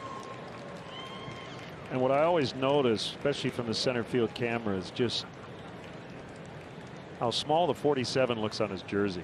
I mean, he's 6'5", 255. He's a wide man. Big, broad shoulders. A lot of jersey bottom there. The number is high set. On the ground, high hop. Oh my goodness! Looked like the game was being played on the moon. And Suarez, who's had a rough go of it at shortstop this year, got a nasty jump from that baseball. At least it looked like it to my eye. Yeah, it did. Oh yeah. You know, he backed up, and usually bad things can happen when you do back up. I don't know if it was a bad hop per se. I mean, it was a 2-bouncer. It's got to be an error.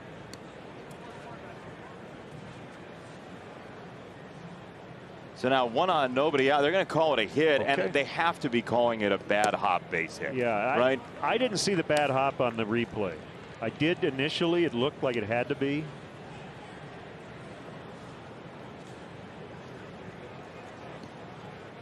To me, the first hop was a pretty springy bounce in the first place, so there must have been substantial spin on the ball.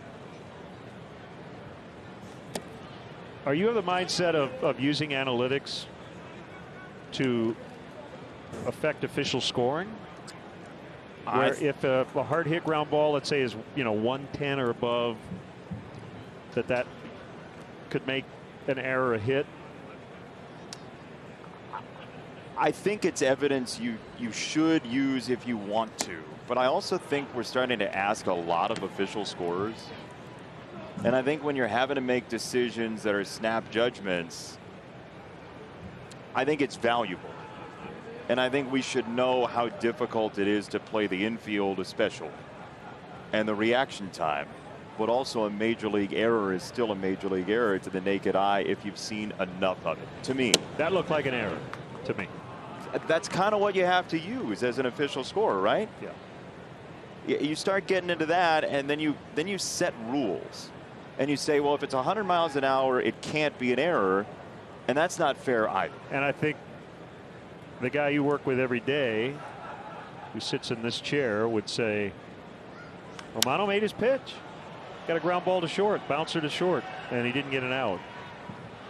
Well, I think anytime a hit goes on the board, he's going to make he's going to litigate. But in this case, yeah, I don't think he would need much arm twisting to make his case. I also think that you could make a strong argument for, say that was a bad hop. Say we watched it again 5 times. We both agreed it's a bad hop.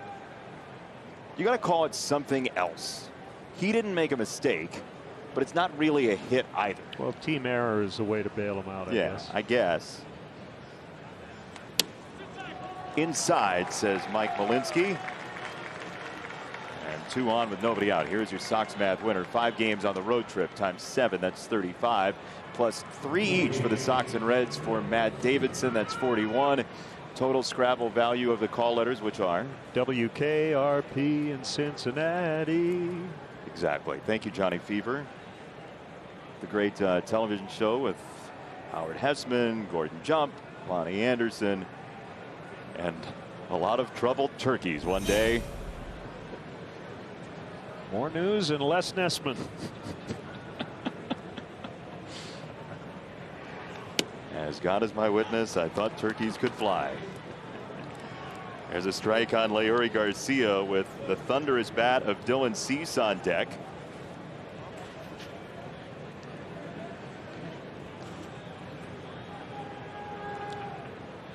So, like, we're in the 5th inning.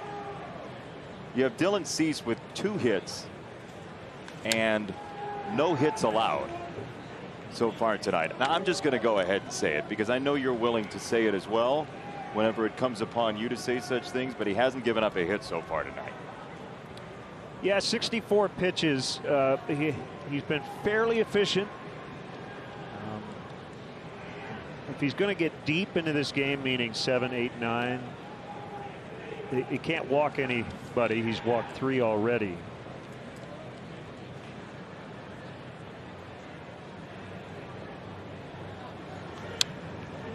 Breaking ball in the zone, fouled away by Garcia. And theoretically, the 7-0 lead should help him in that regard against a lineup that's been very good.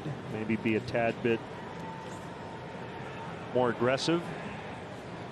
Push comes to shove. Well, and this is, you always would really like to be in the lead by a lot, but this is the right team to have a big lead against, as that was a nasty running sinker for strike 3, and it looked like it clipped the zone.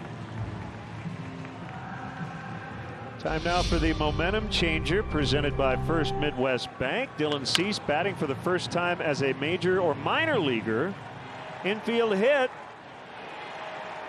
His first time up. And then this shows bunt.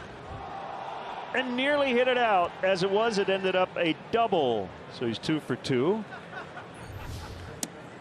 And now you got first and second with 1 out. In some games, you would think about bunting with the pitcher here. Not tonight. And by the way, that was the first pitch he saw tonight that wasn't a hit. That ball 1. Yeah, he's been aggressive. Oh my goodness, he did it again. The ceasefire continues. That's 3 for 3. Rodon can't believe it. It's 3 for 3 against 3 different pitchers. Wow. Hoffman, De Leon, and now Romano. Well, I think we know this. And with runners at second to start the 10th, games have not been going beyond 12. But Tony La Russa knows in an American League game, if his bench runs out, this guy could pinch hit at some point. You're absolutely right. And we all just learned that together tonight. Yep. Tim Anderson rips it foul. Last year we saw Garrett Crochet come into a game for the first time. That was in Cincinnati. And he wowed everybody with his 100-mile-an-hour fastball. Dylan Cease has turned into Frank Thomas, who I'm sure is in the studio and is just standing and cheering. people love seeing pitchers hit, and we certainly do tonight. And remember, Chuck called it. You're going to go with that now? That is the back pedal of all back pedals, Casper. Chuck was on it. Look, Chuck is a great reporter when he's in the ballpark. Somehow he's an even better reporter from the studio. How does he do it? Dylan Cease, who again, if you read The Athletic, James Fegan was on this, on Dylan Cease in 2019, and his velocity increase coinciding with him stepping away from the bat as TA strikes out for round number 2, and Madrigal will bat. Again, I think a lot of people, when they say pitchers need to hit, sound old and crusty, and people say, well, we want the best players to hit. To me, I watch baseball for the surprise of it, for the fact that any day somebody could do something otherworldly, and pitchers hitting allows for that.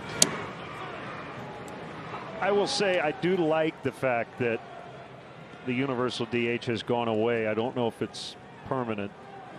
My guess is it'll be back sooner than later, but the fact that for at least a handful of days we get to see the Sox play a National League style.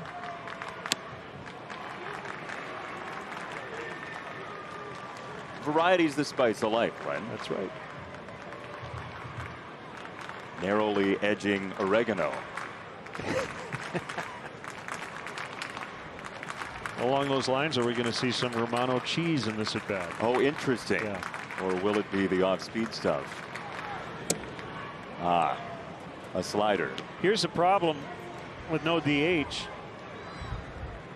And it's been fine tonight, but you're mean. Got to get him back in the lineup at some point. That'll probably be Friday night in Kansas City. Barring an opportunity late tomorrow, or this game somehow goes sideways with a swing. Madrigal adds to the lead into right. That's an RBI single for Nick Madrigal, and it is 8-0 the Sox in Cincinnati. We've scored now in each of the last 4 innings.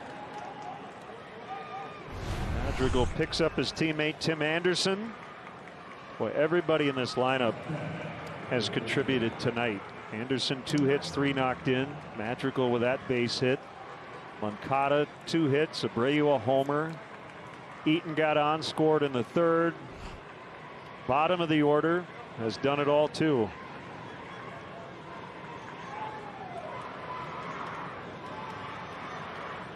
Bases loaded, 2 out.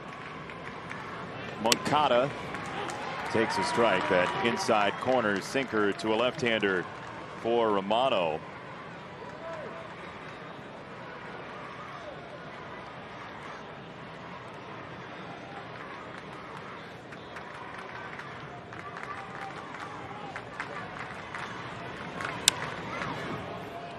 On the ground up the middle, and easy does it at second base for the final out of the inning. But the Sox add on Dylan Cease. You better smile, 84. Curcio Auto Group. Do you like runs? Do you? Because there are a lot.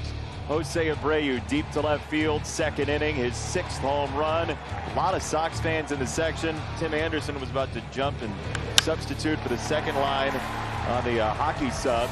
Then TA gets himself a base hit to right, couple of hits, 3 knocked in, and the Sox continued to pound away. That was the second one for Tim Anderson. The graphic told you there were 2. I should have seen it coming. Then Moncada, an RBI single to right, that added on. The Sox have scored in now 4 consecutive innings. And Dylan Cease, Len Casper, is Shohei Ohtani tonight. He sure is. 3 hits at the plate, but he's been actually better on the mound. You think?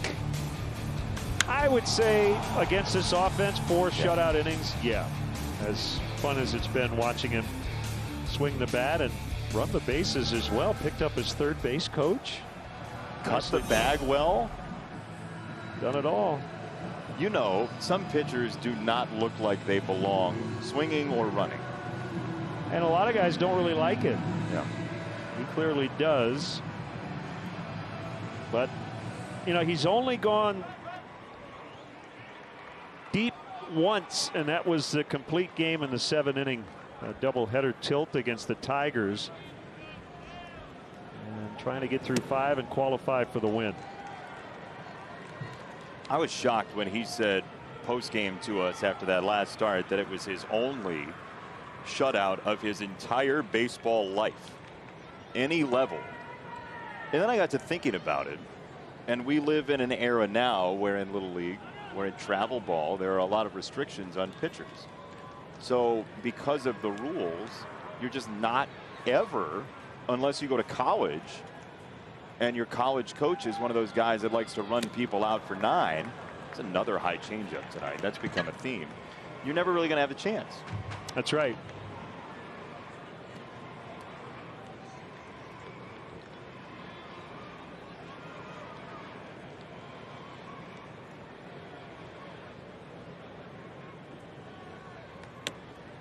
Barnhart did something late 2 years ago.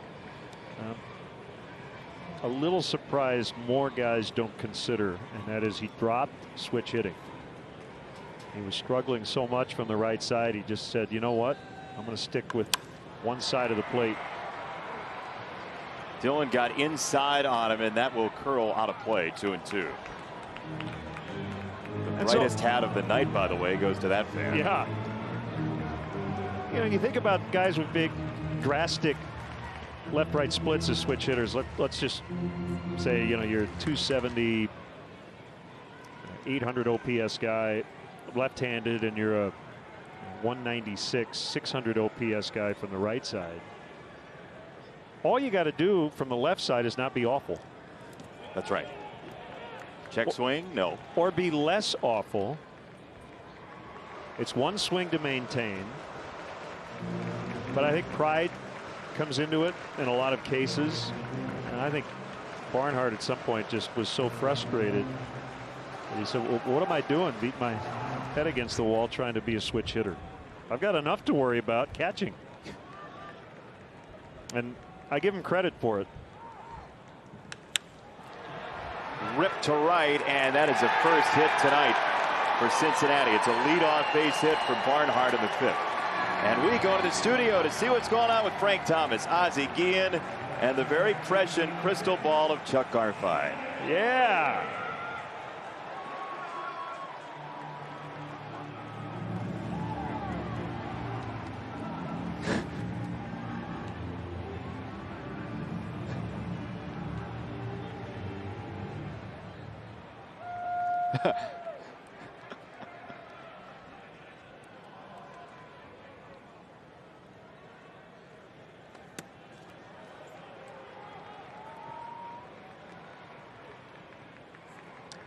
Wait, he's got what? Say that again.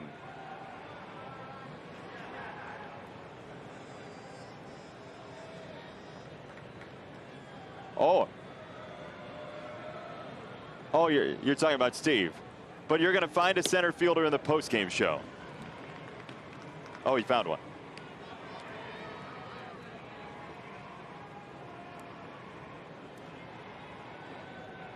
How do you...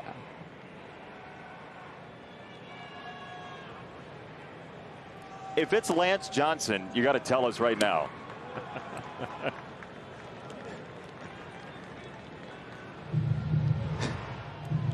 Hey, he's a Cincinnati kid. I thought maybe it was one dog.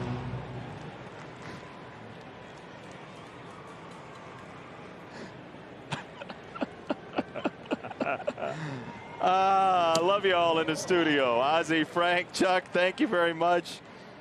I'm telling you what. The best part of that is that we're going to get 17 tweets from people watching on MLB TV saying, we can't hear the studio. What are they talking about? Oh, does that happen? Oh, all the time. Okay. It's great. we can't do anything about it. It was about Lance Johnson. There you go. 2-2, breaking ball. Got him, strike 3. It was a slider, and it tickled the corner or thereabouts. Mike Malinsky has opened up that side of the plate. And that is strikeout number 7 for Dillon. It is the second of the looking variety. told by Joe Grube that the Emmy nominations are in for Studio Hit of the Year.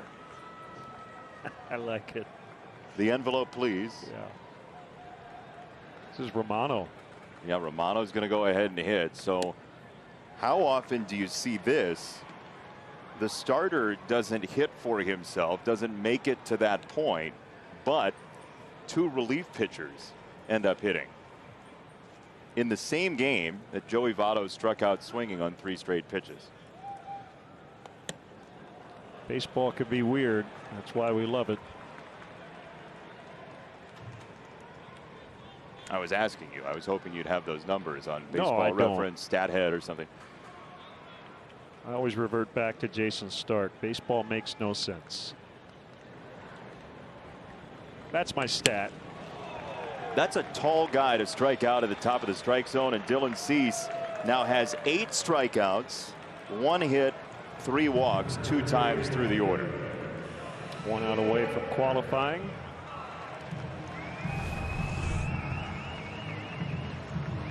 Didn't mess around. Had the pitcher in swing mode. Who wouldn't be in swing mode watching Dylan Cease tonight? Yeah, you got to compete. He can do it. I can try it. You know that happens. 100%. I think it's easier too when it's a relief pitcher who doesn't bat often. He's not going up there to walk. Love the first pitch changeup there from Dylan Cease too. He has really mixed his stuff in counts and overall for the ball game, despite relying on the fastball for a bunch of the strikeouts.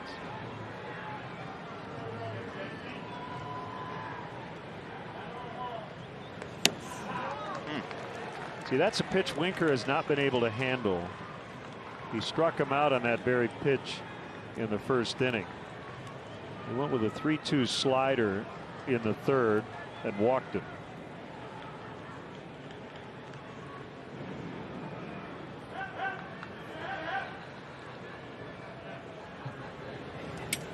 Oh, clang off the helmet of Yasmani Grandal, and Barnhart goes to second base. That sounded like a pipe shot.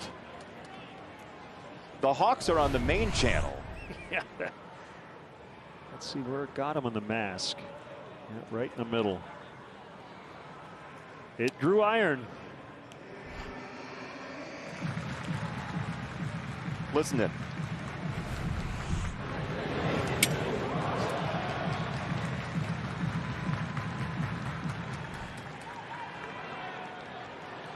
We should have the technology to swap with Pat Foley for a moment. 1-2. Fouled away. Love that Dylan Cease off a 2-walk third inning. After he walked Winker, struck out Castellanos and Votto back to back. And in those 2 at-bats threw 1 ball and 6 strikes. It didn't unravel for him when it has in the past. Again, Winker way late on that heater.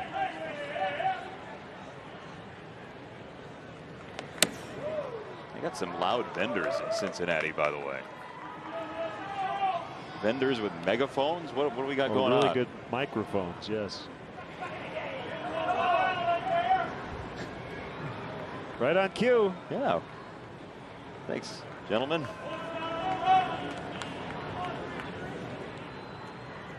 Are there those are just fans? I mean, I didn't think they would have vendors, but it sounds a lot like a vendor. That could actually be somebody from a dugout. You think maybe? Could be.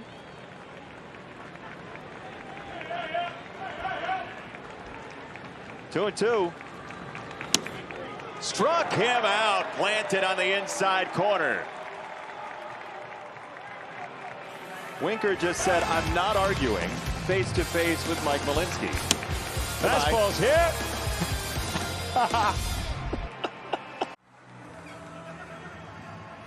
All White Sox 8-0 as we get into the 6th inning. Time now for our T-Mobile coverage cam. Dylan Cease. Breaking ball to get India. Fastball.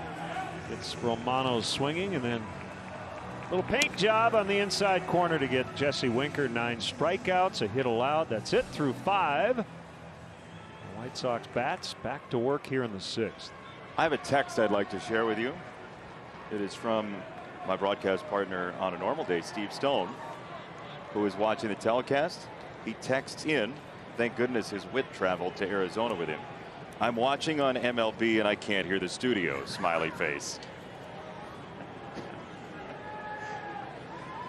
I love it. So he's got the carry-on bag and then he checked his wit and it made it to PHX. So great to hear from you, Stoney. We'll see you next week. And he's still hilarious from 7 states away.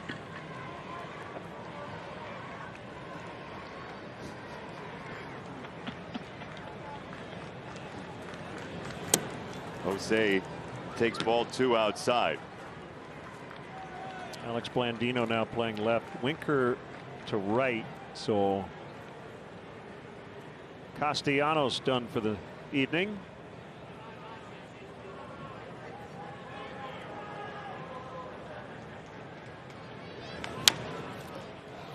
Chopper to third. This is Moustakas on target. 1 down. Sox fans, single game tickets May 11th through the 16th are on sale right now. Be here as the Sox take on the Twins and the Royals. For tickets, go to whitesox.com/single game. You and I know better over the course of 162 than to inflate a couple series. But as the AL Central tries to shapeshift and figure out what it is, those are 2 huge series in the first month and a half. Our first look at Minnesota, and then Kansas City here at Guaranteed Rate Field. Yeah, it should be fun the next couple weeks.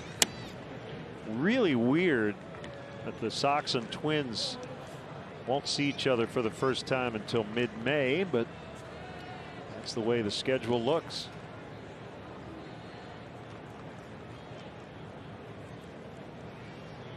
Odd to open on the West Coast as well while we're at it, with the Sox in Anaheim and then Seattle as Eaton sprays it foul, 1-1. Well, since Stoney is open for texting tonight, can you ask him how many multi-hit games he had in his career? 22 career hits. His last text said, big runs, very nice. So he enjoys the offense and he's efficient with his words. Let's see if he's still watching. Steve, text us. Let us know how many multi-hit games you had in your career. He hit exactly 100 and he's very prideful about it.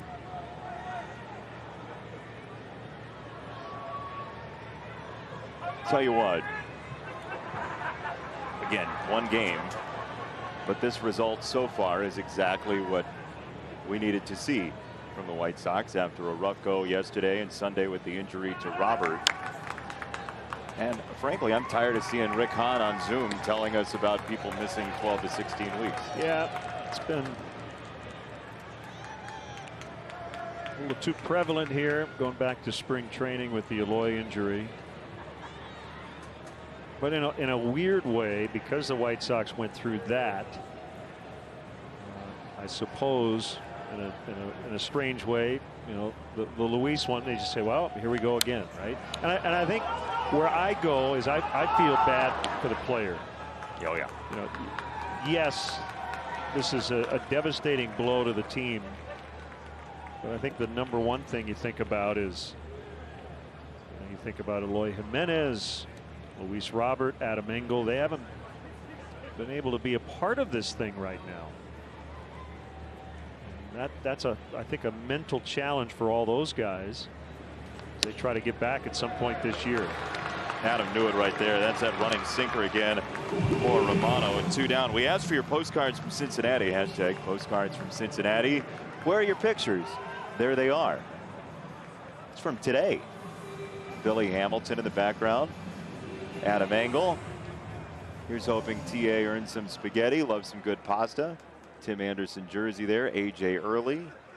It's not raining. Hashtag it's not raining. And then Mike Hughes, a Xavier fan and the biggest little Tim Anderson fan together. So that's been like a Sox takeover of that ballpark today. Sounds like it to me. Yeah, and they're drawing fairly well because of the 40% capacity. The rain may have kept a few people away, but It's been loud when the White Sox have done good things. And a lot of smiling in Sox colors. Sixth inning brought to you by Mike's Hard Lemonade Seltzer.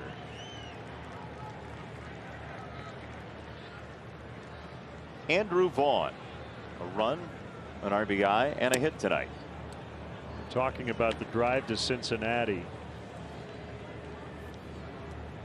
This was about 15 years ago when Lou Piniella was managing the Cubs. He and Matt Sinatro, his first base coach, drove to Cincinnati from Chicago for a series. Matt drove to Cleveland. And about, I think like a half hour out of Cleveland, they realized we're going to Cincinnati. So they ended up taking a hard right, and they did get there in time. But that was classic Lou and Matt. Vaughn to center for out number 3. It's Ohio. It starts with a C. We'll flip a coin. No. Time now for the Xfinity high-speed action. It is Dylan Cease's night. A lot of fastball work for Dylan. 9 strikeouts. Good slider there. Castellanos. He's used the high changeup very well tonight, as you see there. He has mixed pitches very well, and he's busted people on fastballs late in counts. And it's that aw shucks demeanor. We've seen him smile more with the bat than we ever have on the mound in his career. And he's 3 for 3 at the plate as he throws, that's a 91 on the slider. Yeah, power slider. How about that? Billy Hamilton. In center. Garcia goes to right. Eaton is out. Very nice of the Cincinnati Reds before the game. They did a little tribute on the video board to Billy Hamilton, who spent some time in Cincinnati as he embarked on his major league career.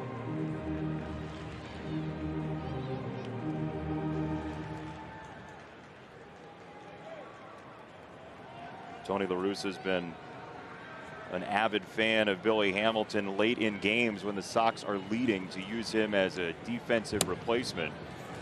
Adam Eaton's really struggled with the bat in recent days after being one of the Sox best hitters the first few weeks of the season. Early game tomorrow. I imagine we might see a tweak or two in the lineup. Breaking ball, and he nailed it. Little kick on the flourish for Dylan Cease. Strikeout number 10. Well, this 2-start stretch, this has been the best of Dylan Cease's young major league career.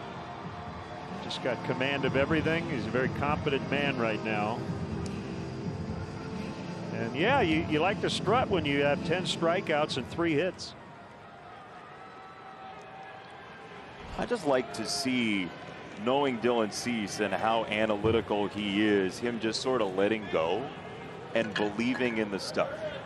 He has, but he's not really displayed it with that level of panache on the mound. And whether that means anything or not long run, it shows you how centered he is right now and how his self-belief has grown. I just really appreciate that you've used both hullabaloo and panache in the broadcast tonight. Solid work. Love a good hullabaloo on a Tuesday night. Check swing, did he? No.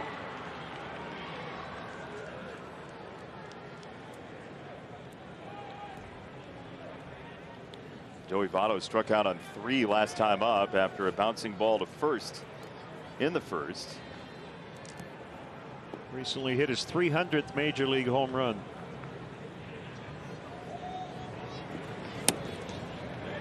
Bring it on. It was on Friday. Hit up a game winner.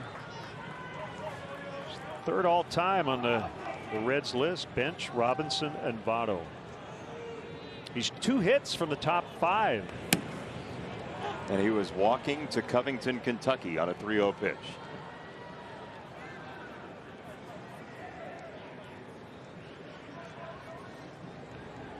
Jose Ruiz loosening in the White Sox bullpen. Middle fastball. Here's the last at bat for Joey Votto, a very selective hitter and a pretty good contact guy most of the time. Fastball in, strike one on a swing. Breaking ball in, strike two on a swing, and then a third one busts him on a fastball. I'm sure I've seen it, but I don't remember when. 3 straight strikes, all swinging against Votto.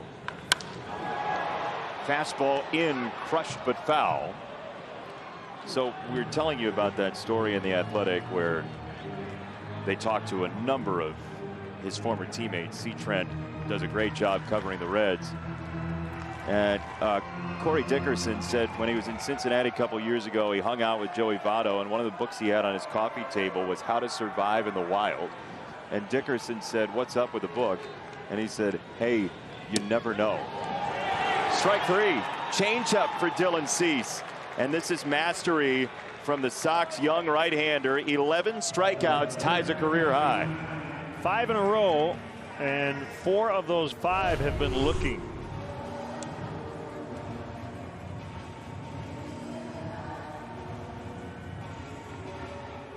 Votto knew it.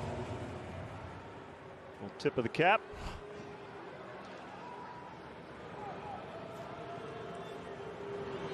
Two down, Moustakas. Slider, a strike.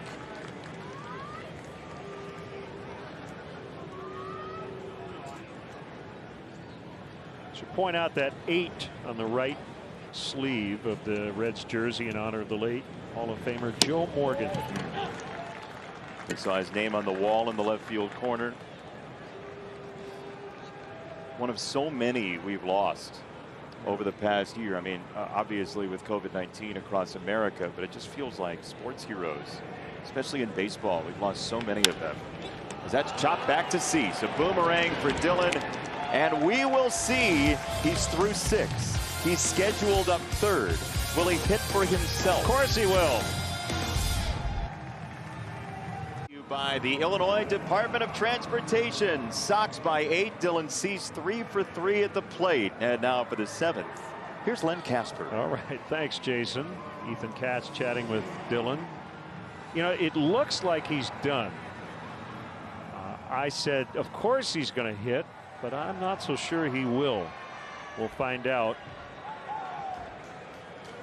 Carson Fulmer is in, facing his former club. So, as you said that going to break, the fun in me says absolutely let him hit for himself. But then I stopped and thought, as that's one of the rare misses in zone tonight for Malinsky. Then I thought to myself, let him be done at 3 for 3. Let him enjoy what he did. 6 shutout innings, 3 for 3 at the plate, and just be done with it. I understand that, and that's probably the thought process.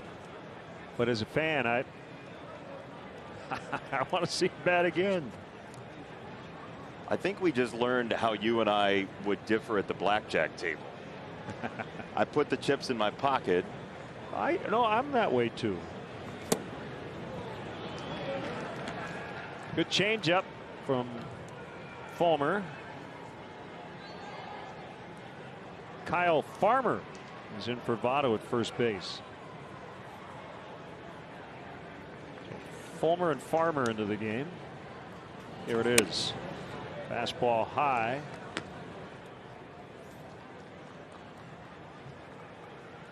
I mean, I think if we polled White Sox fans watching right now, we'd probably get 90+% who would say yes, he should bat. Doesn't necessarily mean that'd be the right thing for Cease. That's a strikeout, 1 away. So why don't we play hashtag hit or not? Okay. Why don't we, before Cease comes up, just right now, very quickly, hashtag hit or not, yes or no? Do you want him to hit? Do you want him not to hit? Here's Garcia.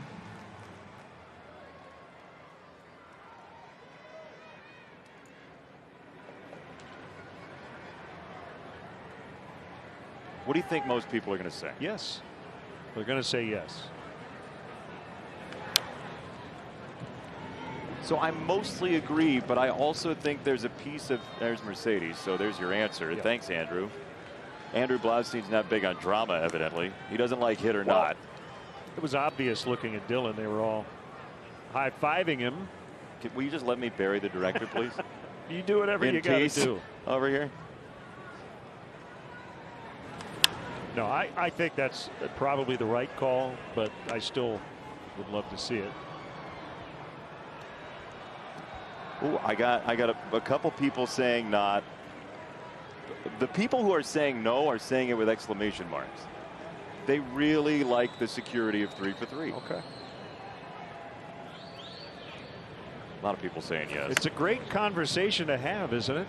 Did you think of all conversations we would have in this game, that the #1 debate would be, should a 3 for 3 Dylan Cease bat for the 4th time? 1-2 fouled away. I forgot I was doing play-by-play for a second. You know what? We got 2 of us in the booth, and the end result on a night like this, when Dylan goes 3 for 3 at the plate, is that none of us does play-by-play.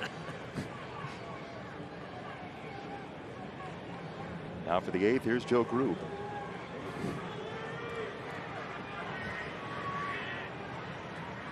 Palmer on a 1-2, and we'll do it again. Good to see Carson in the big leagues. He's bounced around a bit since he was with the White Sox. Big league time with Detroit, Baltimore, and now Cincinnati. And a boatload of waiver claims in the interim. I think I count 5 of them since opening day of last year, which was in July.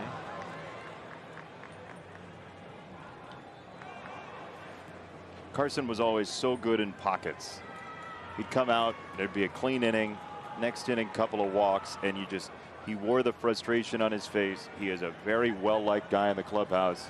He has a great heart, and he just has not put it together. It just hasn't happened yet for him. Ground ball is foul to first.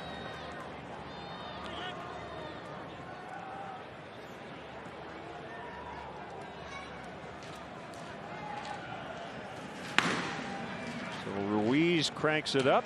He'll get the 7th. Most of the people saying no are dealing with Luis Robert, Eloy Jimenez pile up and saying if you let him hit, he will get injured. That's another good thing. I agree. You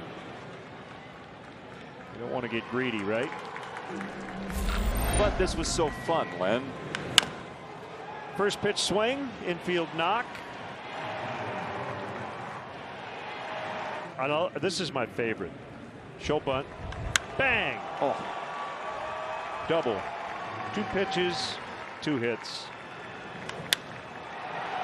And releases one into right for a 3 for 3. Looks in the dugout, says, pretty easy. We got his. This is hot zone. That's awesome. I love the Digby sitting in the dugout, man. That's a good feeling. 6 shutout innings, tie your career high 11 strikeouts, 3 for 3 at the plate. My job is done for the night. All we are missing is a drink with an umbrella for that picture. You're mean. The American League Rookie of the Month for April. So the White Sox have garnered that award 3 of the last 4 months. Luis Robert in July and then in August of last year. Swing and a miss, good curve.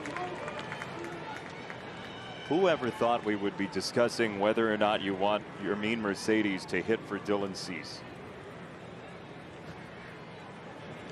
That's the most casual anyone has ever looked. Got the hair. There's not a place he doesn't care.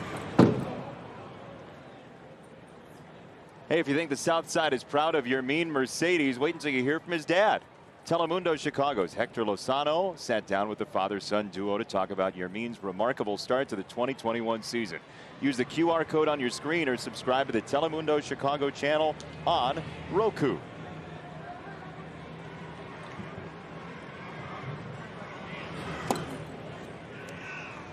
2 balls, 2 strikes.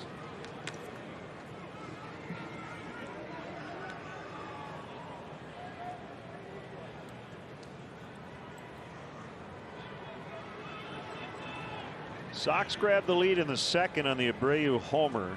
They haven't looked back since.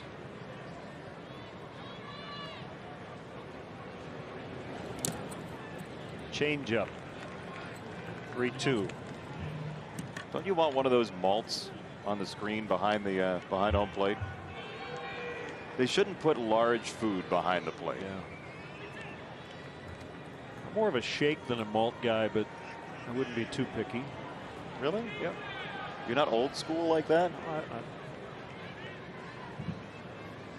A good vanilla shake. Fly ball out into center. Will be handled out there by Naquin. Can I just say, get a better favorite flavor? Oh, beat it. White Sox 8-0 bottom 7 from rainy Cincinnati. So the minor league season getting underway as we look at some of the White Sox top prospects. We saw Jonathan Stever here a little earlier this season. Any name on there in particular jump out at you, Jason? Jared Kelly. I mean, obviously Mike Rodolfo is very interesting, big power bat that's been hurt before. Jared Kelly, to me, the second pick for the Sox in last year's draft after Garrett Crochet, highly thought of as an extremely live arm. High confidence, spent some time with him on Skype much earlier in the pandemic, right after the draft. And I was really impressed with the fire that he has. I've watched some tape on him, and I've been told by a lot of people who've watched him that it has an extremely live arm. I'm very interested in Kelly, and obviously Cespedes pops out with the name that he's got. So we will keep you posted throughout the summer of some big performances. Mentioned Gavin Sheets with a home run tonight for Charlotte. Here's Jose Ruiz making his 10th appearance.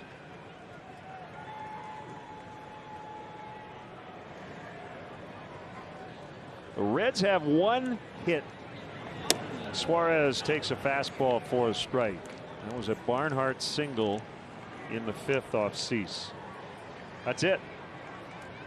Only hit. 11 strikeouts, 3 walks.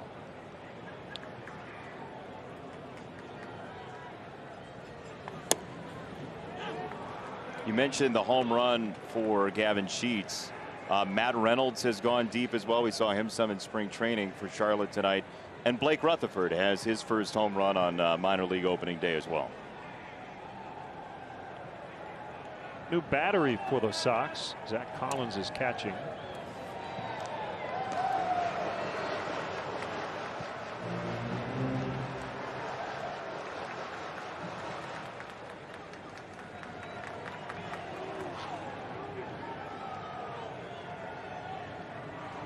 One, two, low and away.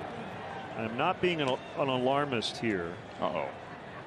It's 8-0. It feels comfortable. It has been comfortable, but again, a reminder, this is a tiny ballpark, and this offense has been really good.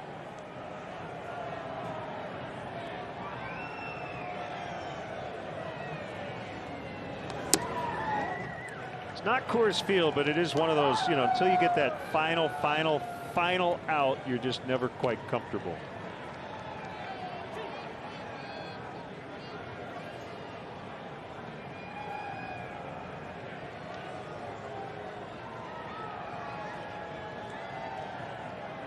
The 3-2 home is fouled away. I know that's how managers look at it, no matter what ballpark it is. They're never feeling like the game's in the bag until it literally is.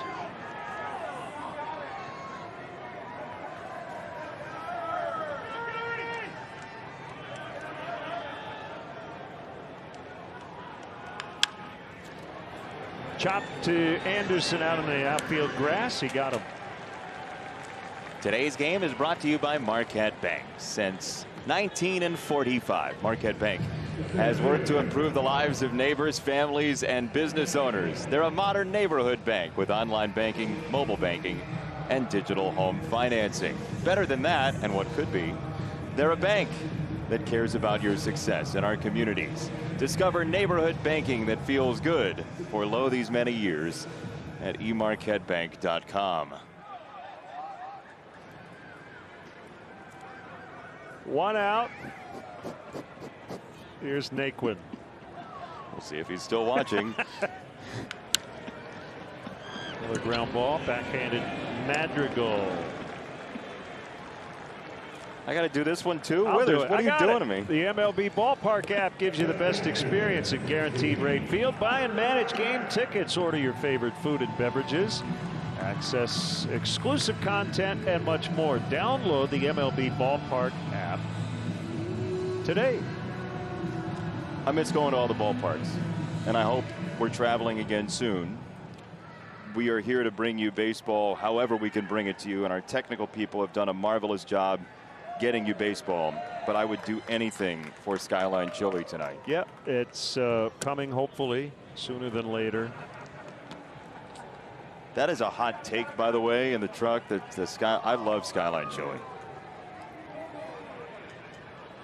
Not a huge fan. I get why people like it. They grew up with it. They love it. Chili is a very specific thing in terms of taste. Another hit for Barnhart. It's going to get to the wall. And he's got a double. He has their 2 hits tonight.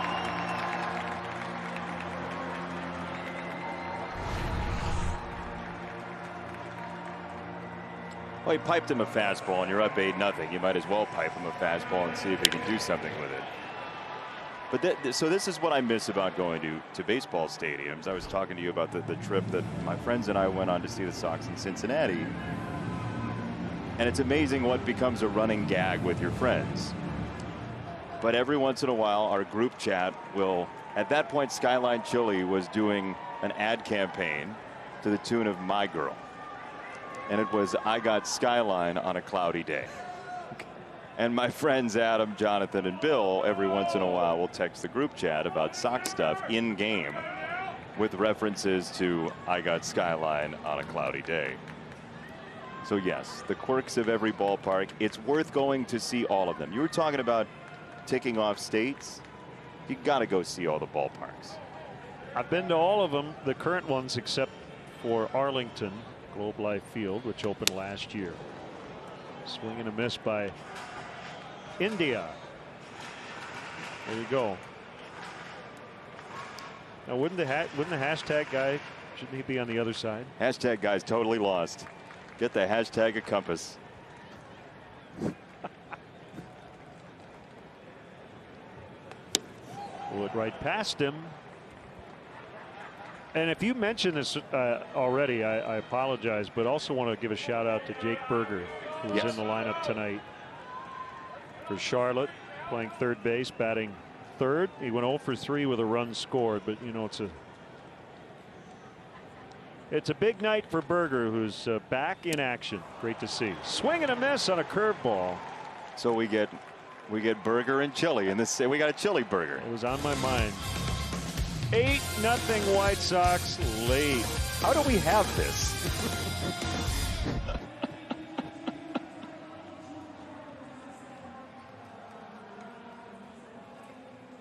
For things other than chili. And this is our opposition research on Cincinnati, and it's Joe Nuxhall. What a story from the war years in 1944, Len. Yeah, he was 15 years old when he made his debut. And he went on to become a great broadcaster in Cincinnati, the old left-hander. And when he would end the broadcast, he would say, round in third and headed for home. You knew Joe, right? I did. Very nice man. He and Marty Brenneman were a great tandem. Love being at the ballpark. Could you imagine a 15-year-old playing nowadays? The Twitter sphere would explode. And he faced Stan Musial in that game. Unbelievable. 1 strike on Tim Anderson. He's 2 out of 4. He's knocked in 3. The eighth inning is brought to you by the Illinois Lottery. Homer, a nice fastball. It's 0-2.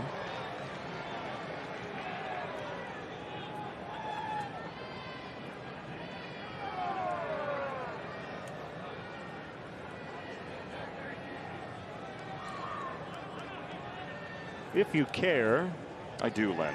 Tucker I really Barnhart's double was the 100th of his career. Did somebody just have their 800th hit for Cincinnati? I believe it was Suarez. We love round numbers here. Anderson held.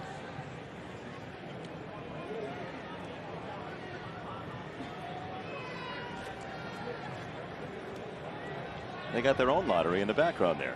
We got our sponsor for the eighth inning. They got their own. It's a very excitable lottery. Oh. Got him on a cutter. Strikes out his former teammate. When it comes to local news, Stephen Holt and Allison Rosati will take you closer to the story every night. The team at NBC 5 News brings you in-depth stories with context and perspective. Catch Holt and Rosati weeknights at 10 on NBC 5 News. Tonight's a good night for the White Sox. There are 6 outs to get, but this was a much needed sort of relaxation for Sox fans. And hey, and a number of people have said this the last couple days, the playoff odds are not 0 because Luis Robert is out. It hurts your chances, but this is still, according to a lot of people, the favorite in the American League Central. Not just us watching them every night, but to a number of people, this is still a favorite in the Central. Base hit for Madrigal, his second.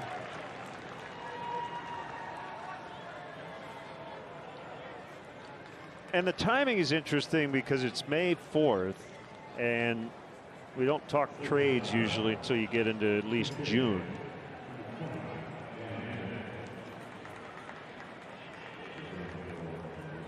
But there's no question the White Sox front office will take a look and see who's out there, as well as internal options.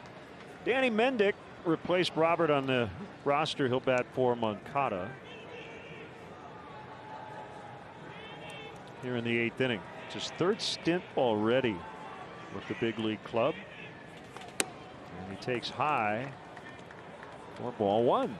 What do you think of Danny Mendick? I like him. I like him a lot. I think he's a very useful player who has defensive versatility. Those numbers look great. Yeah, it's 16 at bats, 6 hits.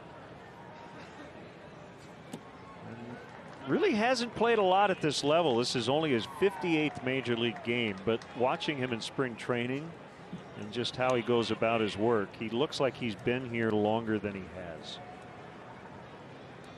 I think that's a great way to put it.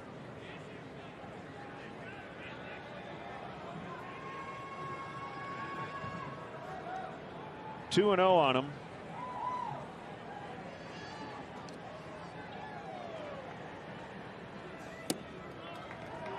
A little low on the fastball. I appreciate an umpire who calls it square even in a blowout. I know some people say, hey, let's go home, give him the strike. I appreciate the professionalism of an umpire who calls it square. Totally. 3-1.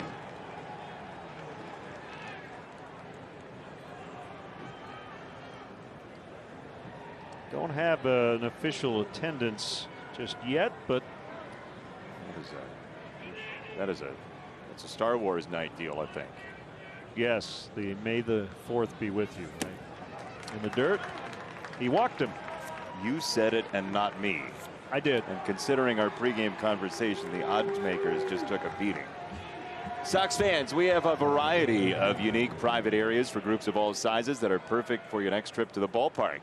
Let our staff help plan your 2021 outing. For more information, visit whitesox.com/groups.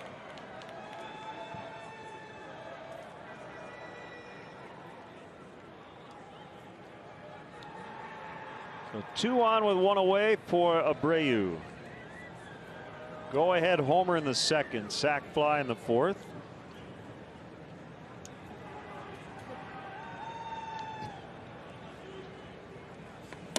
So minor league opening night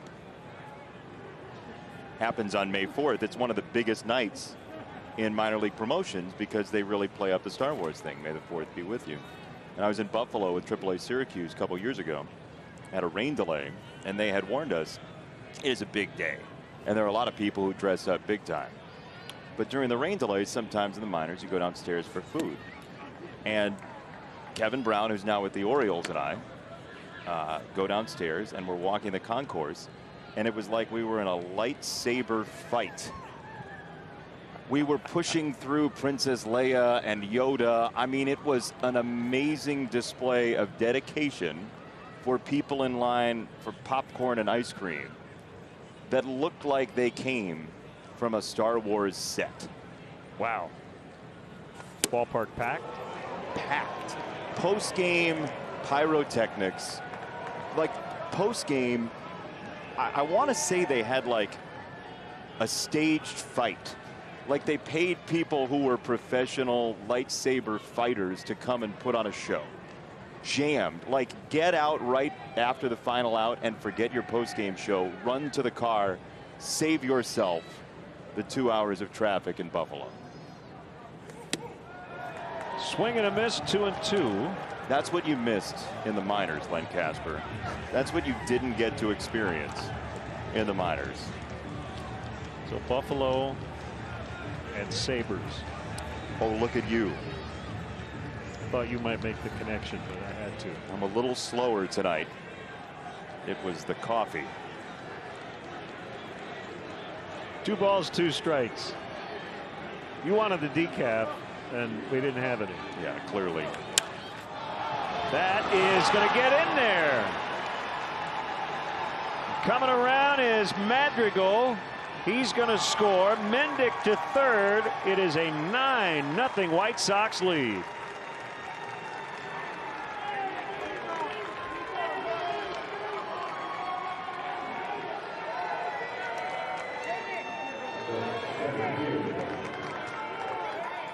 So Abreu knocks in his third of the night. Here's Hamilton. Batting for the first time. Getting a nice hand from Sox fans and Reds fans alike.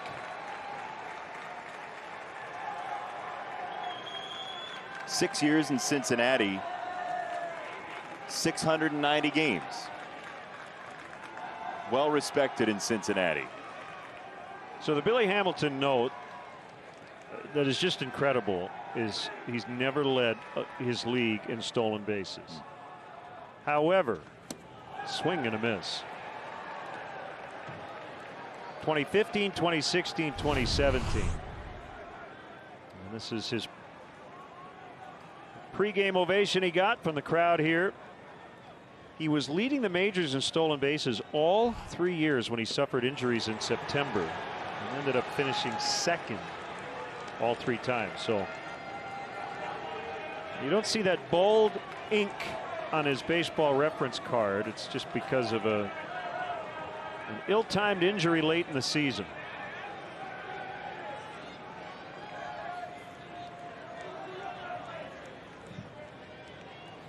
Oh, 2 struck him out swinging for out number 2. I think they're just going to cheer for everything that happens to Billy Hamilton tonight. A nasty pitch from Fulmer.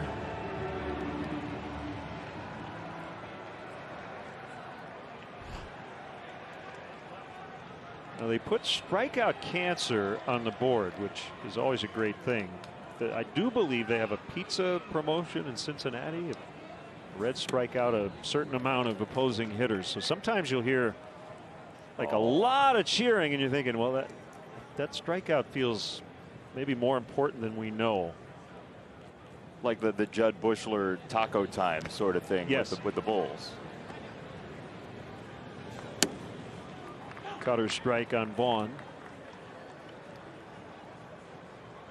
And that is the 11th strikeout by Reds pitching, and that rings true that it's 11 strikeouts. And free pizza in the greater Cincinnati area on Wednesday. What do they have free in the worst Cincinnati area?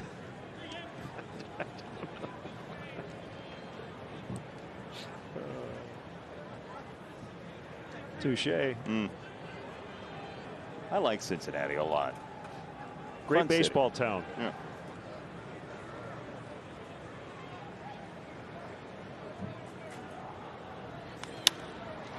Off the end of the bat, in the air for Naquin. Bray knocks in another. It's 9-zip Sox late.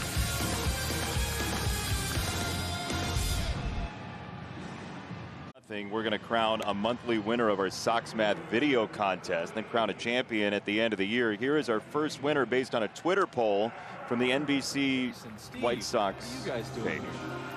Going for the Polish? Oh, that's right. It's time for Sox Math already. Take it away, boys. So look, grilling and doing a Sox Math question at the same time. Sir Thomas Sox is our first winner for April, and we'll have the tournament at the end of the year. Good stuff. Dylan Cease tonight, Len Casper. Some more good stuff. Awesome. Yes.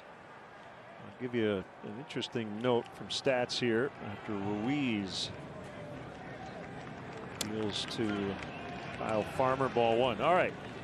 Dylan Cease is the second pitcher in the modern era that dates to 1900 with 10 or more strikeouts, 0 or 1 hit allowed, and 3 or more hits at the plate. The other was Catfish Hunter with Oakland. This is pre-DH era, obviously. May 8, 1968. It's a pretty good night. I know there have been home runs, but you talk about in the modern era, you can argue that this is in the DH era, I should say. This is the best hitting night for a White Sox pitcher in the DH era. You would know better than I in terms of recent White Sox history. But yeah, no home run, but you'll take 3 for 3 with a double and a run. Every night, ball thumped, and it's caught by Vaughn. Let's go to the studio and get a preview on White Sox Postgame Live, presented by Subaru. Chuck, take it away.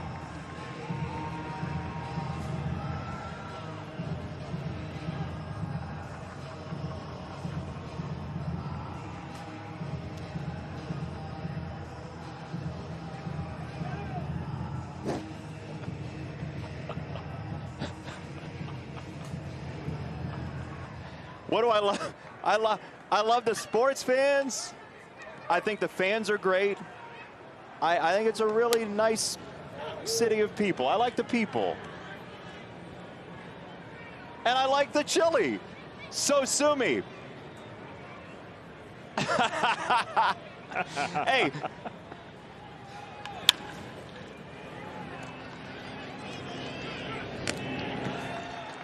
Yeah.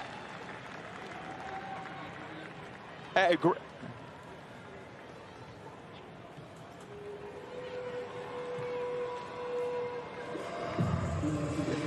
it's Lance Johnson, okay? Just say it. Hey, Grater's ice cream is part of that too. Grater's is what I was going to add. That's can't miss. Butter pecan. That's good. Yeah. Better than vanilla. No. As good as. Blandino fouls. That's your nickname too, Blandino, with your ice cream love.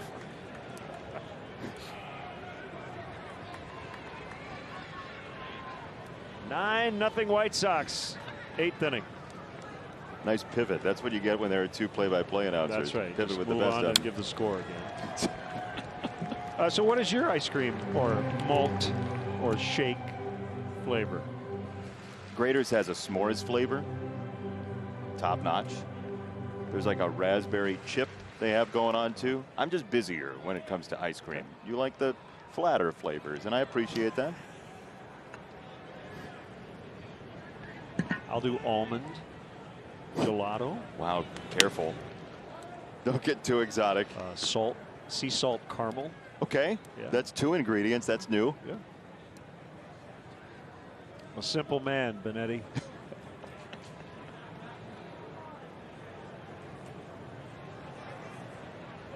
I just noticed each team has a player wearing a single 0. Blandino and Hamilton. Ruiz strikes out Blandino. There's another 9-0.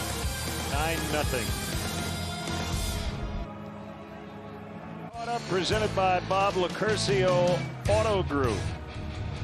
Had a lot of good stuff tonight. Jose Abreu with his 6th of the year. No doubt about it. In the second, that gave the Sox the early lead. Tim Anderson with a couple of RBI hits. Knocked in 2 in that second inning. And then later drove in Andrew Vaughn. John Moncada, RBI single. Got 2 hits tonight before he left. And then Dylan Cease. 1 hit allowed, tying his career high with 11 strikeouts. That was the mound work, and then at the bat, 3 for 3. Single, double, single, and a run. And you are caught up. And for the 9th, here's Jason. Len, thank you so much. 9-0 Sox. Position player alert. Alex Blandino, who's done it before, throws a changeup for ball 1. Blandino, out of Stanford, has thrown in 2 games in his major league career. 1 earlier this year to get an out. 1 time last year. 1 inning, 1 hit, 2 strikeouts. His ERA of 0 is perilously on the line tonight against the hot-hitting White Sox. 9th inning brought to you by Guaranteed Rate. Zach Collins for Yasmani Grandal. Zach in for Yasmani a couple of innings ago when Ruiz entered. It's a strike on a changeup.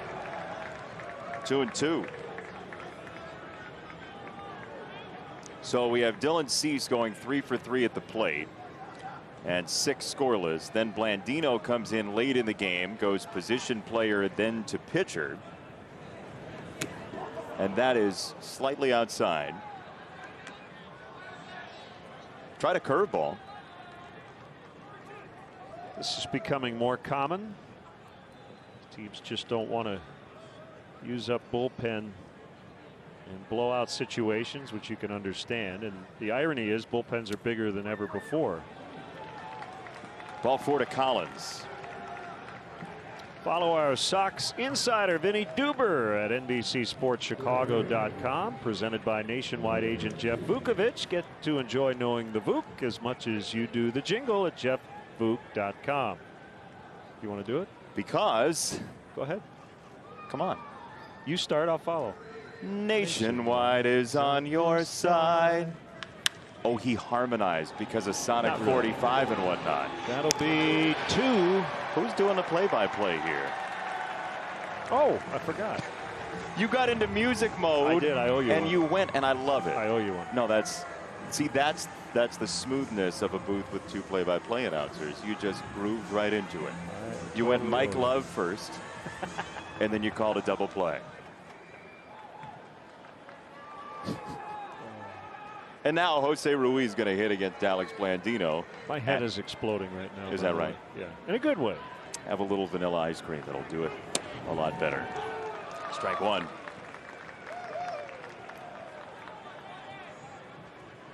Good night for the White Sox.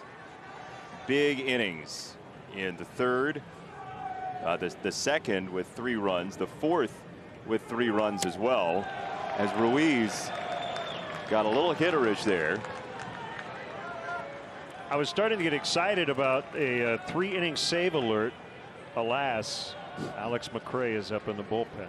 Nothing against Alex, but kind of hoping Jose might finish this game. Well, Alex McRae has been around a while, and we've not seen him So it would be good to see Alex get his opportunity, as a fan's got a souvenir late in this ball game.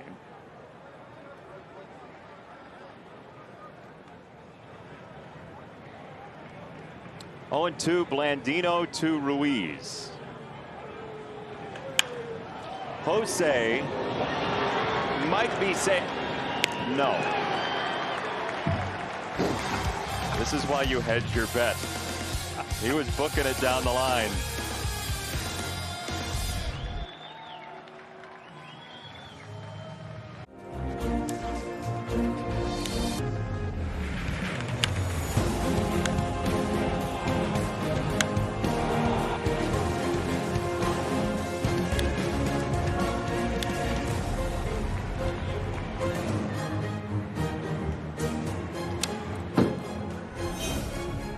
Well, for Dylan tonight, this was the story of the Hurricane, and he was wearing number 84. Sox fans, the Chicago Sports Depot is back for the season. Get the latest team gear to rep all season long, and be sure to follow the @White Sox store on Instagram for series sales and more. For store hours and information, visit whitesox.com/depot.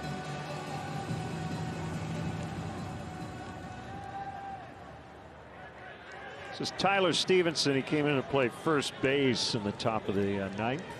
Backup catcher. And our first look at Alex McRae on the mound for the White Sox this year after 3 innings in a cameo last year. 3 innings, 1 hit, 2 strikeouts after a couple seasons up and down with the Pirates from AAA Indianapolis. How much does it cost? His cameo. Oh. What's yours? Don't ask. Okay, I won't. No follow-ups, please. 1 ball, 1 strike on Stevenson. Dylan Cease tonight, Len. 6 innings, 1 hit, 3 walks, 11 strikeouts. 3 for 3 at the plate. And for a guy who has argued with his own command at points, to see him that in control on the mound and at the plate feels like a breakout night that started last time against the Tigers. But for people who said he did it against Detroit, what then? This is a Cincinnati offense that has been at hyperspeed for most of this year. Really impressive tonight. He was impressive his last time out. I don't care who he's facing. He's got his ERA now down on the season to 2.37. Rodon's got an 0.72. Outside ball 4. It's a walk for Stevenson. Lynn a 182. Pretty impressive.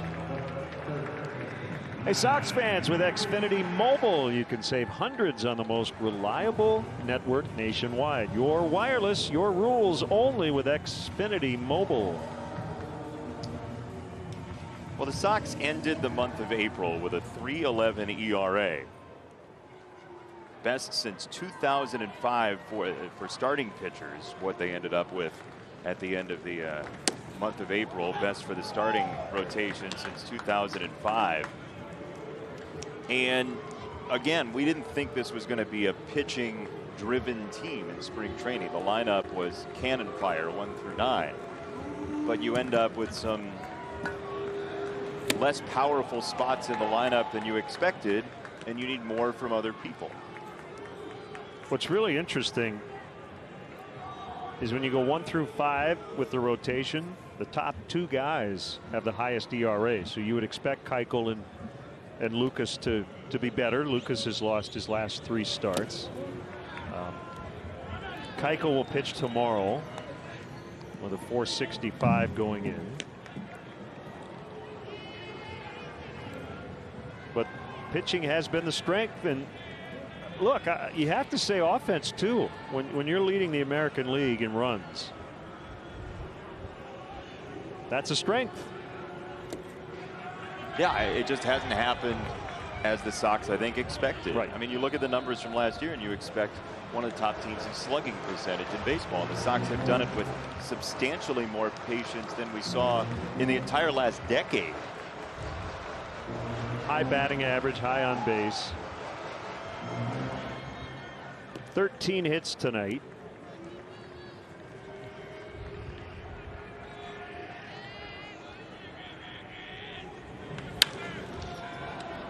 That's foul, just foul, wide of third.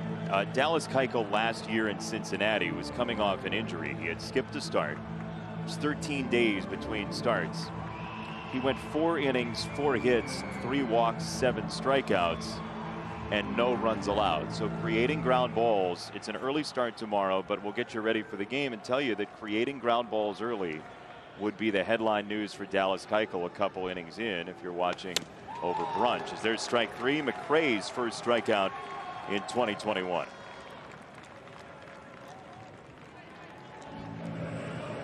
Well, ground ball away from ending this one.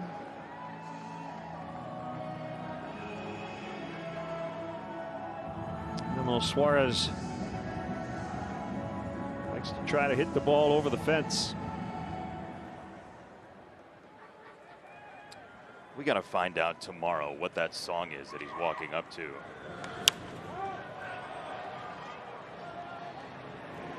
Abreu, foul territory, and he makes the catch. Use the railing, please. 2 down. Oh, man, that made me nervous. And by the way, this is a rule that's been in play forever. Stevenson gets second base. Yep. So, okay, Abreu ends up out of play. Now, this shouldn't matter in a 9-0 game. However, if there had been a runner at third and less than 2 outs, it would have scored a run. Yes. I've seen that happen maybe 1 or 2 times. We saw it with Jose last year, sort of relaxing into the net in Pittsburgh, and it was properly called to the letter of the rule. You can dispute the rule all you want, but when the player ends up out of play like that, and the net in that case is out of play for the use of the player, you end up granting the base. Staircase the same. I often think of end of a game, bottom of the inning, tie game, bases loaded, 1 out. You know, fielders have to at least contemplate, do I attempt to make a catch that could take me out of play? That would end the game. That is a great point. The game could end like that. 2 strikes. Could you imagine how Twitter would handle Game 7 of the World Series ending like that? Well, with that rule, this free sight of wonderment would probably detonate itself to the betterment of society at most points. 2 strikes. Shutout in the balance. Alex McRae, Wisconsin native, throws a changeup, and it's 1-2.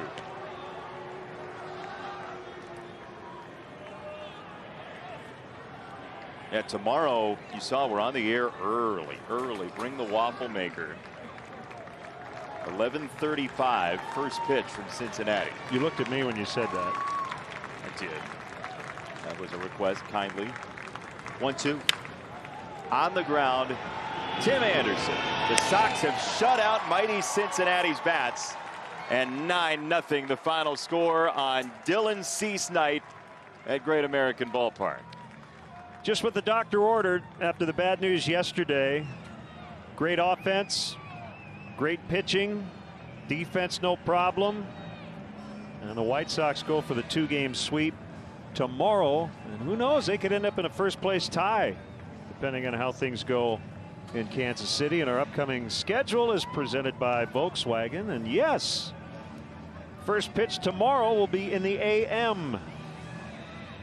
And it'll be Dallas Keuchel against Sonny Gray. Should be fun. So get your rest.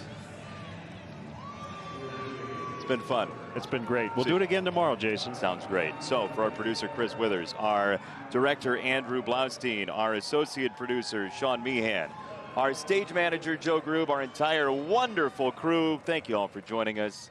He's Len. I'm Jason. We'll talk to you tomorrow. For now, Chuck, Frank, Ozzie, and the new center fielder.